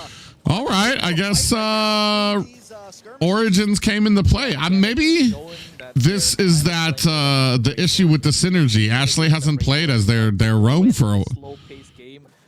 You know, biding their time, chewing their food, making sure they're not swallowing it whole. Dissecting cameraman doing the Lord's work. Seeing the other end. That's the idea of having these groks, right? That's the idea of having this Claude. Find your moment, make the most out of it. And I think that max tech charge with the Blazing Duet that will come in makes such a big difference. And if I was Vendetta, make Astro pay for what he's doing. Like overextending at this point and literally abusing the fact that Churobami does not insane amount of damage to kind of burst down this Khalid. So Rage Origins understand the assignment and they're slowly picking them apart. Ashley hunting right now, but haven't seen a big tech charge yet. You brought up the tech charge and we haven't even got to see one yet. Vendetta maybe knowing the power spike's just not there. Churobami's not outputting the damage. Melon, the Blazing Duet didn't really do too much. So just kind of holding on, saving it. It's 1.3k gold lead to Rage Origins. And them as well. They're slow playing this, but Replic is already chunking. And for me, it might be time to hit the gas a little bit for Rage. You have an advantage, get this next turtle, and you have to translate it into some towers here. You have to translate it into something bigger. You're right. I think that's the first push they're trying to get in the mid lane. But Churobami has a really good wave clear, and you can see already trying to be a problem to the bot side, but they're not able to deal with this Khalid, right? I think that's the big problem here if you're Vendetta. Ashley is having a slight bit of a difficulty dealing with them, although able to mirror the rotation, just not able to output the damage or combo with someone that could really get him low, poke him down, and then have that maximum impact that we're looking for from VTA. But this could be a turning point, and Ashley is going to be the focal point as well. This is what I was worried about from Vendetta. Kiro once again starts off this turtle. Nice. Big stun. Kiro able to take nice. Damage does come down. Astro on the run. As the rest of the team tries to re-engage. Nox getting some nice chip damage onto Akiro, but he is already turning thick at this point. The damage just not there. Vendetta finally securing their second objective, actually. That was the third turtle. So at this point, still holding themselves in the game for the long haul. Yeah, I think at this point they're really relying on Melon, right? Melon needs to farm up. Melon needs to get the damage down because no one's able to stop Dalika. Not just Dalika, Maracucho is a problem. Nox is becoming a problem as well. Astro is getting tankier as we speak. So a Rookie of the Year has got to start pulling up. So let's see if they can pull it off. Nox takes tier 3 on the bot side. They lose turtle, but they translate that into some gain on the ground. And this is where this is the influence rage we wanted to see, right? The map plane influence rage, the one that want to try to control the pace of the game completely. This is when we were kind of, oh, big pick off onto Merciless. Wow. Having a good game right now. Yeah, not just that, look at Dalika as well on the top side. Bro's got in deep. Ooh. More damage. Does land down. Maracucho falls. Blazing Duet comes in. A lot of damage coming from Melon, but he's taking out Replic. Will fall for it, but that's a huge pickup for him. Nox was able to dish out a lot of damage. Akira went in, got the taunt. Nox with a clutch Purify at the right time. Melon too, getting a great Purify just when the Raging Sandstorm was landing. So not really becoming a problem. Able to get the target, but then again, now begs the question: you have too many targets to take down on the side of Origins. They're starting to play the map, and they've played the map well. They've taken away both tier 1s on the sides. Tier 1 of the mid lane is going to fall down next, and they need to find a way to put a stop to this, right? They need to stop the bleeding.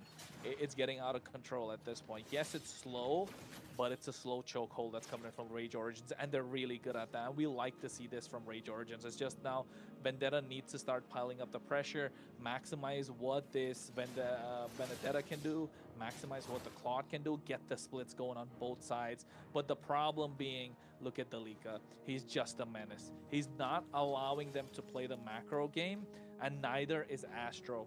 Knowing that there could, while Dalika is on one end, the other end is going to be the target. Oh. Hanging out there. But at least Merciless is trying to respond, right? Yeah.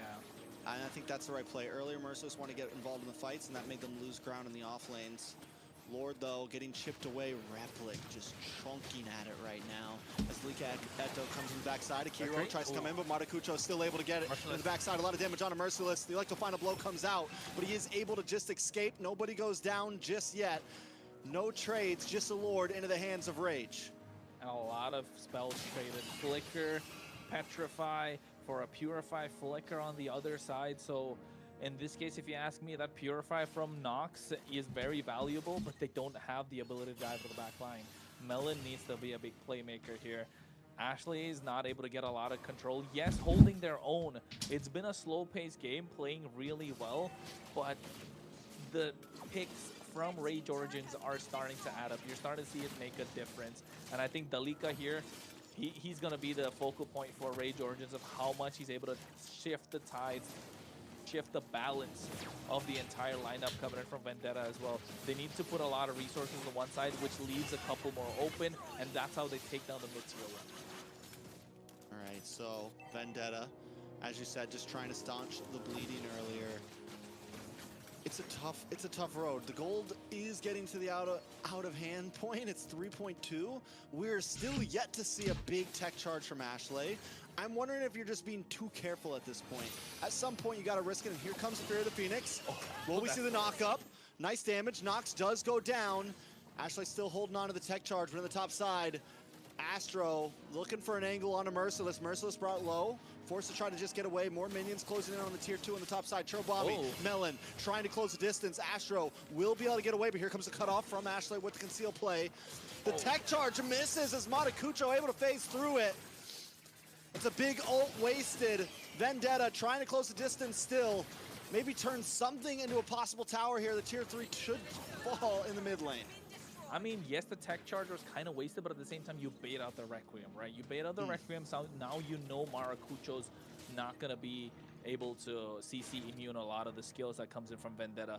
Yes, the big one is the tech charge. It's not really a worth the trade, but for them to be able to get this mid-tier 1, opening up the map a little bit, open up the jungle of Rage Origins. Now they need to tilt the sides in their favor, where Merciless really needs to start pushing. We need to start splitting the map, and you need to put a stop to Dalika. Otherwise, he's gonna run wild, and Vendetta are gonna be left dealing with him, which might be too little, too late for them.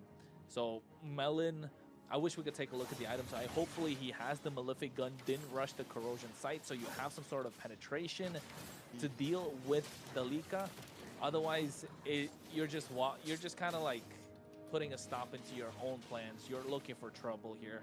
Astro's been playing this game really well. It's so nice, slow pace, 12 minutes, 30 seconds in off the first series, which was a blitz, to be honest, a one-sided series. This feels like it could go the distance. And yes, Trex, to add on to what you said earlier about how Ashley's been holding on to this tech charge, right? Let loose a little bit, run wild, and maybe you're able to capitalize. But you never know. I don't know what's in the game plan of that Queen. Wind of Nature locks in for Replic now as well.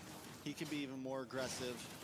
Rage Origins making this look kind of easy right now, honestly. Just slowly slowly constricting harder and harder right now. A lot of damage does land on Delika. Merciless. Able to use the concentration. We'll go. Oh, Merciless gets tagged out in the backside. Astro able to come in with the quicksand guard, keep his health. Pops the immortality. Will he be able to go away? The Violent Requiem. Astro falls to Melon, but Melon comes in with a blazing duet just to try to break up the fight. It's a 1-for-1. Lord did get reset. Are they going to try to play for this? Melon gets some nice chip damage onto Delika as well. Akiro will get knocked up. Matakucho forced to back off as Melon gets more and more free shots. Nice. Melon takes the Lord and a big Appraisal's Wrath down. Will get knocked up. Akiro is out for the count. 2-for-1 Lord to the side of Vendetta. When you're losing like this, it's definitely not a bad trade for Vendetta. Yeah, it's not a bad trade for Vendetta, but that speaks volumes about the control that Rage Origins have over the game right now. Vendetta are trying. It feels like they're just hanging by a thread at this moment. They don't want to let the game slip, and you can see they all instantly blitz down the Lord. There was no second wave whatsoever, and if I'm not wrong, that's 20 stacks in the Skypiercer for Nox after picking up that 1 kill. And a couple of stacks in the Skypiercer for a Kimmy means this Fredrin's not going to have a great time. The problem being, there's nobody to pop the Purify from Nox earlier. Yes, Merciless can do it on this Benedetta, but he's too busy, you know, dealing with the wave pressure that's coming onto their side. Influence Rage Origins have played this very tactfully, played this almost to a near perfect game in terms of what they're dealing with the minions and the lane pressure, because their sides are left untouched. I think that's the first time on the bot side some sort of damage has hit their towers.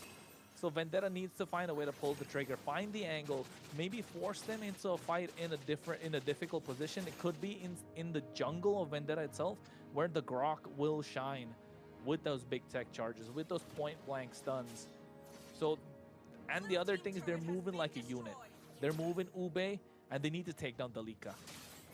And how do they even do that? It's a Purify, Consecration. They don't have that much crowd control. If Delika goes too deep for too long, Melon could shred Delika down, but it's so many free shots that's needed. Look at the top side now. Top side. Base getting pushed in. Churobami just trying to get back in time along with Merciless. That's going to be a tower that possibly drops. They're able to save it just in time. But the pressure from Rage Origins. And look at Replic getting shredded up. Trying to dash through. Wind of Nature pops, but it's not enough. Melon able to get the kill. Plus an orange. Finally getting the 1-up over the counterpart gold laner. I wanted to see if it was the wind or was that a rose gold. Felt like I think it was a wind. That's why I said wind as well. But I think that was a slight bit of a shield from a rose gold. So my bad on that. But I think Vendetta found a way. Like overextension coming in from Replic. Yes, they made him pay the price. 30 seconds to the Lord. They almost lost the inhibitor on the top side. I think still it's a big W trade for Rage Origins. But here Astro biting more than he can chew. They need to pick up this kill, play a little more aggressive Vendetta. And Astro's got the back angle. Look for the big play. Melon just needs his BMI. He has the Blazing Duet. You've got a great corner on these people. Look at Ashley back in the top side, checking the bush. They're going to try to take this tower now to even out the top side. Bot side getting controlled by Merciless right now as Lord comes back up. I got a feeling Vendetta are going to try to rush this. They need to find a way to rush it. They definitely have to, otherwise it's going to be problematic for them. They locked out control, but you can see this is a big play. Violent Requiem does land onto Ashley. Ashley brought down to about 10%. Merciless is trying to dash through as Melon takes it over, but a big knockup. A Blazing Duet just to defend. Astro unable to stand a chance against it. The immortality does pop as Churobami kites them away. No losses on either side. A couple immortalities, but the Lord does go to Vendetta. Yeah, really well played coming in from Vendetta this time. They got a couple of, what, 20, 30 seconds where they had control over that pit, and they really pushed the buttons, right? They maximized what they could get out of there. Yes, that was a Wind of Nature that they had earlier. Now getting the Rose Gold meter as well in the hands of Vendetta, in the hands of Melon. But on the other side, oh, wait, Violent Requiem, no. Luckily, they already got Lord, so they don't, like, lose a retry there. But it could heavily delay this push that they want to get here. Yeah, this is something that could have... Oh, wait, View of the Phoenix? Oh, Merciless making his way? Nah. It could have been something so good for Vendetta, right? Now they're going to struggle getting the tier 2s. Oh, no, mid lane! A lot of damage on mid lane. Top side as well. Blazing Duet comes in. Melon picks up another, flickers over as Nox is forced to run away. Merciless up against Delika on the mid side. That is not a battle you are winning out on, my friend. I'm sorry, Merciless. Who's gonna stop him, Trex? Who's gonna stop him? Dalika's Nobody. having so They much. just have to.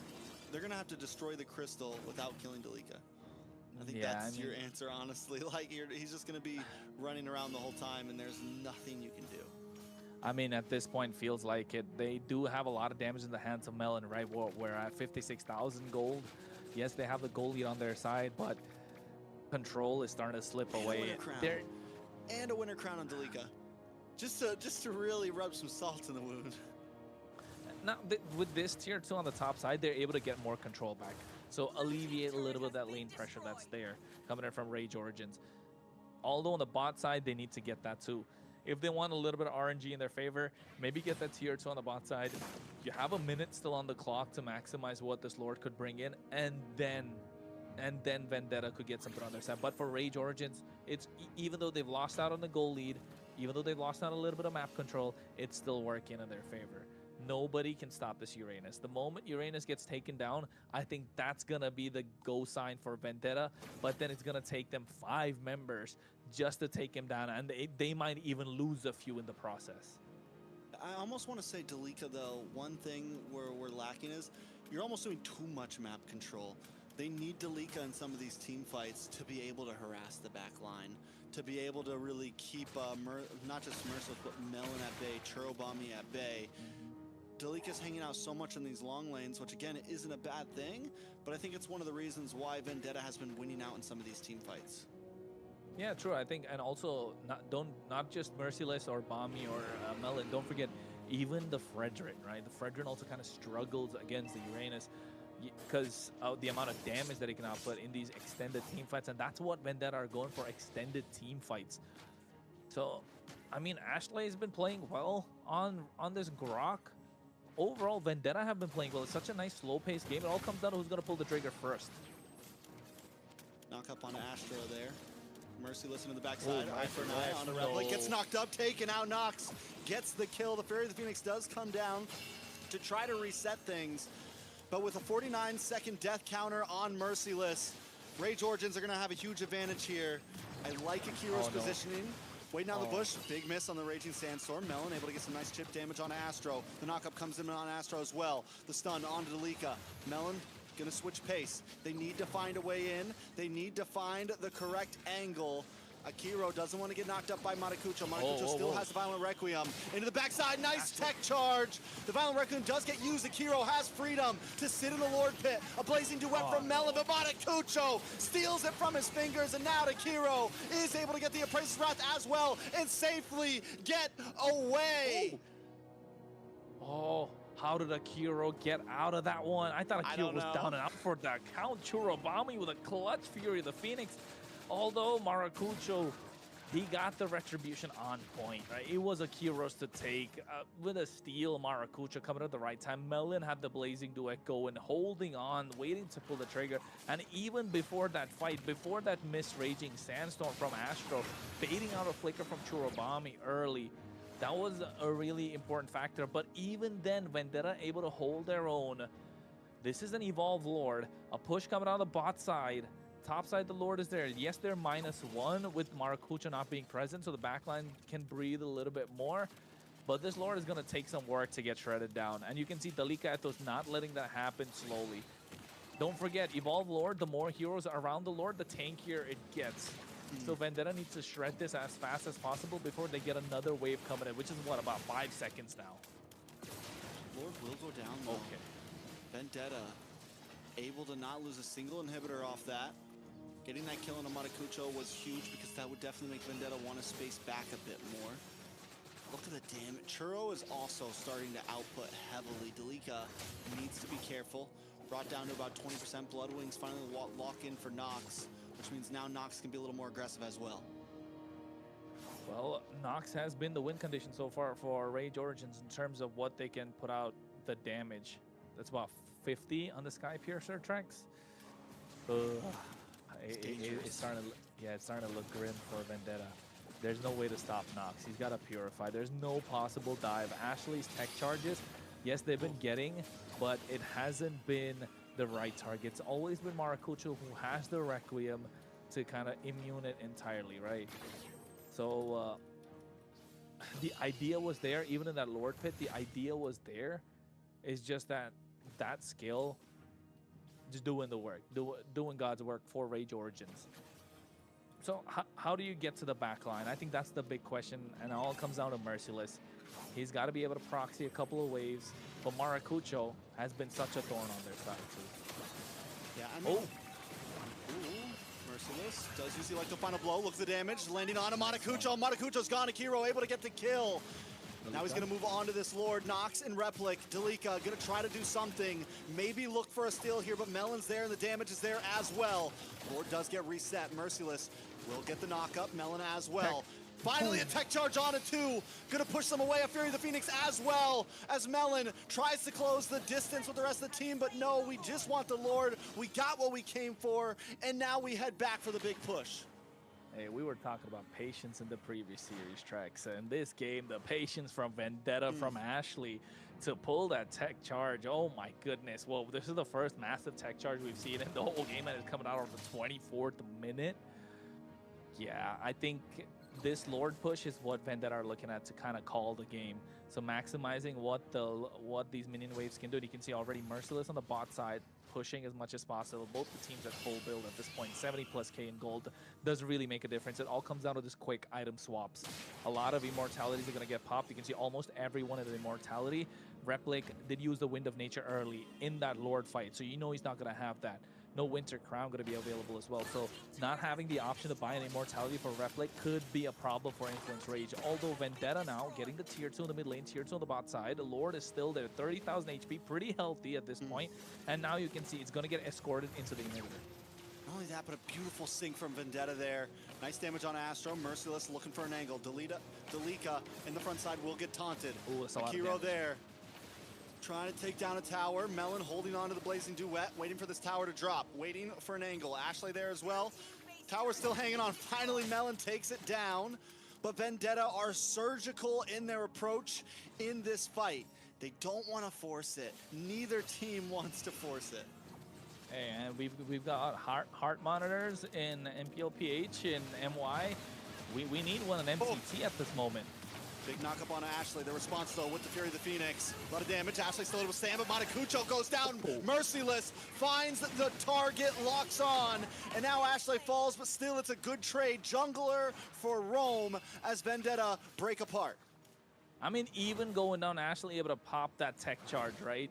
If it hit a wall, that could have been a winning play for Vendetta. Maracucho finding a good knock-up at the same time, but I think this Guinevere, the impact of the Guinevere from the latter half of the game, the latter half of 26 minutes, has started to fall off. And is it because of the build maybe going for a 50-50? Usually I like to see, you know, concentrated energy and then go full tank, or you go kind of like Genius Wand and then concentrated energy and then build like hybrid. But in this case, you go concentrated energy into the Brute Force, into the Queen Wing, and then you get the Holy Crystal. So yeah, you have the damage to one-shot some of them, but I don't know if it's worth it. Oh, Immortality. Immortality pops for Astro. Can he get away? Forced to use the flicker. Delika trying to create space. That's a big utility down for Astro and one of the most important lords of this game. And I agree, Maracucho, at this point, sell the crystal, pick up some tankiness. Your only job at this point is to help secure objectives. That is what you're going to do so great in. That's what you need to hold on to. So Maracucho still going to keep the same item build. Can he make the difference? I mean, Ashley also getting that rock potion, kind of get a little more tankier. Not something you'd see quite a lot, especially only when you get into ultra late game. But look at Akira going in, diving head first, trying to get a taunt from Maracucho, baiting out the Violet Requiem so the tech charge can hit. 26,000 HP on the Lord Trex. This is going to be make or break for both these teams.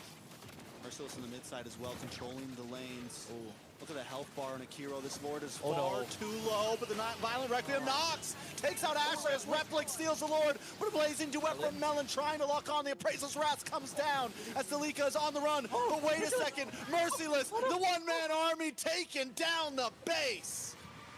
Talk about being merciless to your opponents, not letting them breathe, not letting them do whatsoever. Delika Eto with a macro, Delika Eto pushing the map. The moment he got into these team fights, Merciless made them pay. And in that Lord fight even, right? There was a moment yes, the Violet Requiem gave a lot of damage, but the knockup didn't come in from the players. The knockup came in from the Lord. So talk about a little bit of unlucky from Ashley. I bet she's a little bit tilted, but really well played from Vendetta, and also really well played from Influence Rage Origins. Just the missing moment for Influence Rage Origins was that they didn't hit the gas when they needed to. Yeah, I think there was an earlier point in that game where they definitely should have pushed a bit harder, Layla. Yeah. So from them trying to, they like to play the long game, but that's what got them in the end. So sometimes you just want to go fast and you want to go aggressive. Well said. Very well But said. Very exciting Short and sweet. ending to that game. Yeah. I think Merciless, though, we gotta talk about Merciless, because we've been hyping him up on his map control. He didn't have the greatest start to that game, but still he did his job well. And during that fight, I think that was the plan, honestly. We saw him controlling mid. Astro tried to go back and help, but Merciless is still there. And once he got to a point where he wasn't going to get 1v1, he can just bully and force his way in. And at that point, it's Influence Rage either has to go back and take out Merciless and give the Lord over to Vendetta, or they try to take Lord fast enough and hope they can get back to base, but Vendetta wasn't letting it happen. They knew at that point, okay, we die it's okay if we all die as long as Merciless connects to the base. Yeah, it's a very, very good strategy that they had there.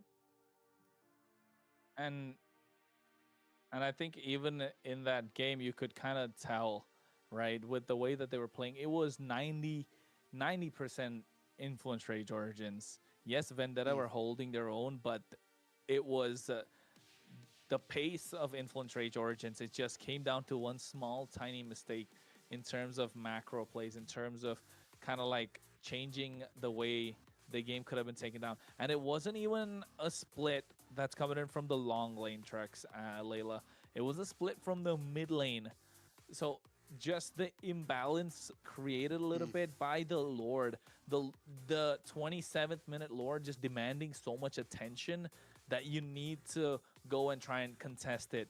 And knowing that Merciless really found the angle to try and split push, getting the Electo final blow at the right moment, getting the massive clear in the mid lane, and then taking down the mid inhibitor, then to go and take down the base crystal. Yeah, that just means that probably the call was, hey, I can get the back door, keep them busy, and that's why we saw Vendetta pushing a little bit more towards the end. But until then, here, a mistake from Merciless with that nice bit of a spatial migration from Maracucho. So I think after this point, we started to see Maracucho's effectiveness started falling off. Yes, you got the Winter Crown. Yes, you got the retributions on point. But after that, a lot of deaths, not too many assists, just dying 3 times in a row. Influence Rage Origins needed him the most, and I think at that moment kind of went missing a little bit. Here, Replic, I don't know if that Wind of Nature was kind of needed because Churobami's magic damage coming through. And I think here towards the end, just the map pressure making a big difference. Merciless just being Merciless, and for that, the MVP of the game. Let's have a look. Drumroll. We have our Bambro. Bami. Even though he's without his better half, he still was able to do the MVP. He's Wuzetian is a great hero. Definitely able to get a lot of assists with that ult. What do you think? Yeah, I think Churobami overall, and again, it's on the Zitian.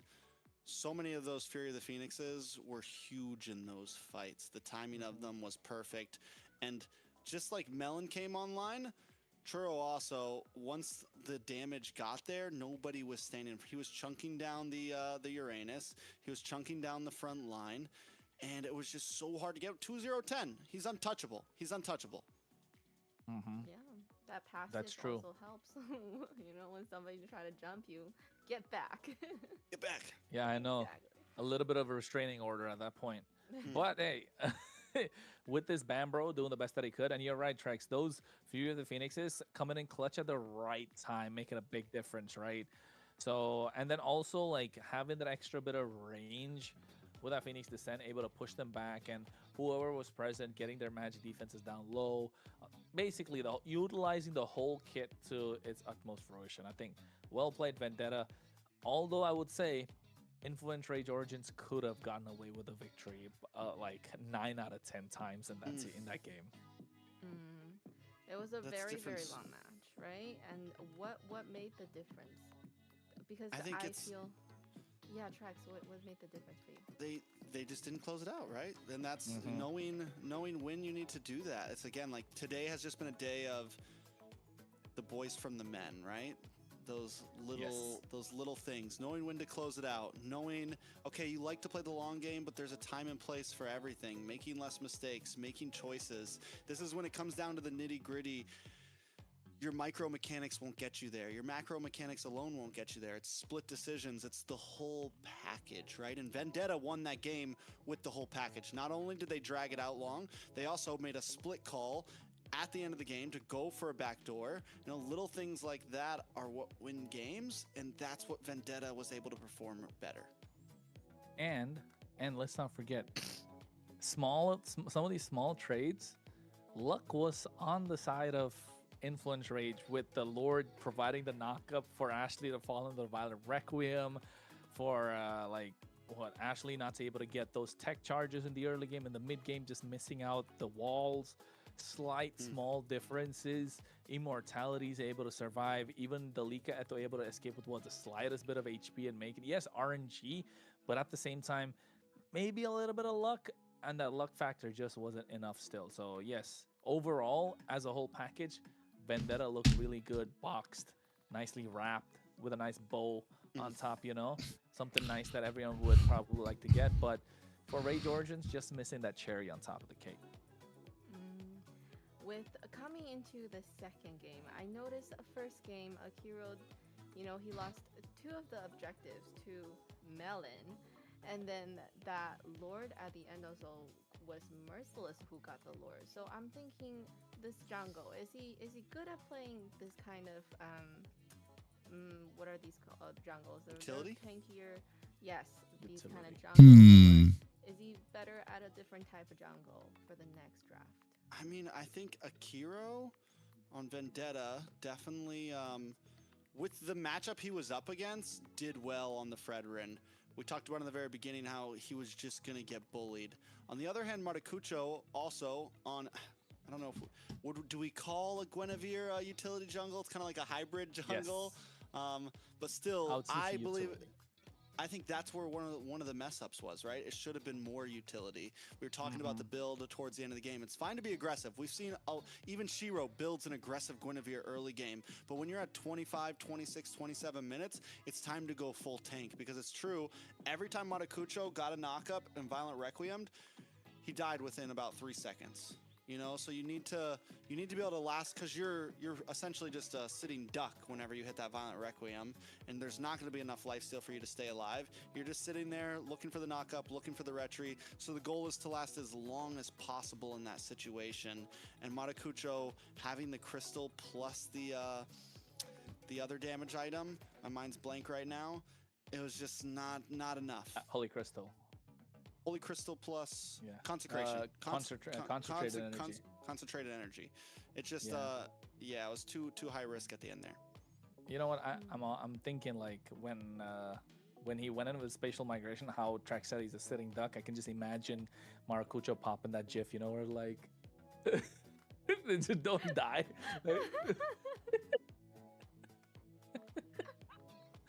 That's the emoji that's the GIF I can think of in my head at that point. Wow, cool. Guys who are clipping, make sure you clip it at one of those and put that emoji there. It's gonna be a good one. It's gonna be a banger. You know what else is a banger? It's match point already. Oh yeah. 1-0.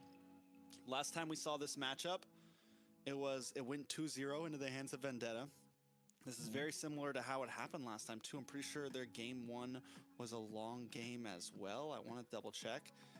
But their first game and their very first face-off was 25 minutes. Game 2 was 14 minutes and 59 seconds. Yep. Can Influence Rage change things around here? Can they kind of, reverse fate here? Because they have a lot on the line. Yes. I don't know. And the winner of this one, did we say earlier, are going to... What are they going into?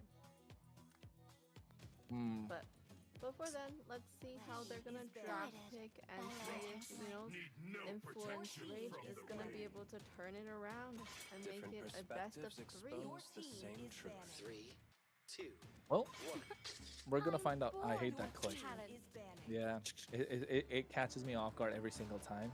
But then again, now it's global bans are in effect. So Influence Rage taking out the Guinevere, the Basha, the Uranus, Jushin, Marcel, Freya. I don't think they're gonna let Freya go. It's match point. Oh yeah, Harley exists. So Freya now. Are they looking being, for? I'm surprised on the Gwenny ban. Freya's open. They got to pick up the Freya. I think Guinevere banned because it's such a great utility tool, right? I think we'll wrap this Knowing up that here. how good it I'm gonna is, get every single jungler on the other chill out side. for a bit. That could be possible apart from high mobility assassins. Even then, that's like Guinevere is such an anti-meta pick. That's what I consider Guinevere as. It's so anti-meta. We're gonna go ahead and close up stream, guys. Fair enough. We'll probably stream the rest of the games tomorrow. Get our thoughts on day 2 here as well. But yeah. Obvious. Hopefully, you guys are having yourselves a great weekend. Phobius Herrick, maybe? Phobius Eve's Kalea? also open right now. Not into a Freya, right? Not too early. Need to find some sort of stiff arm. Oh, yeah. And then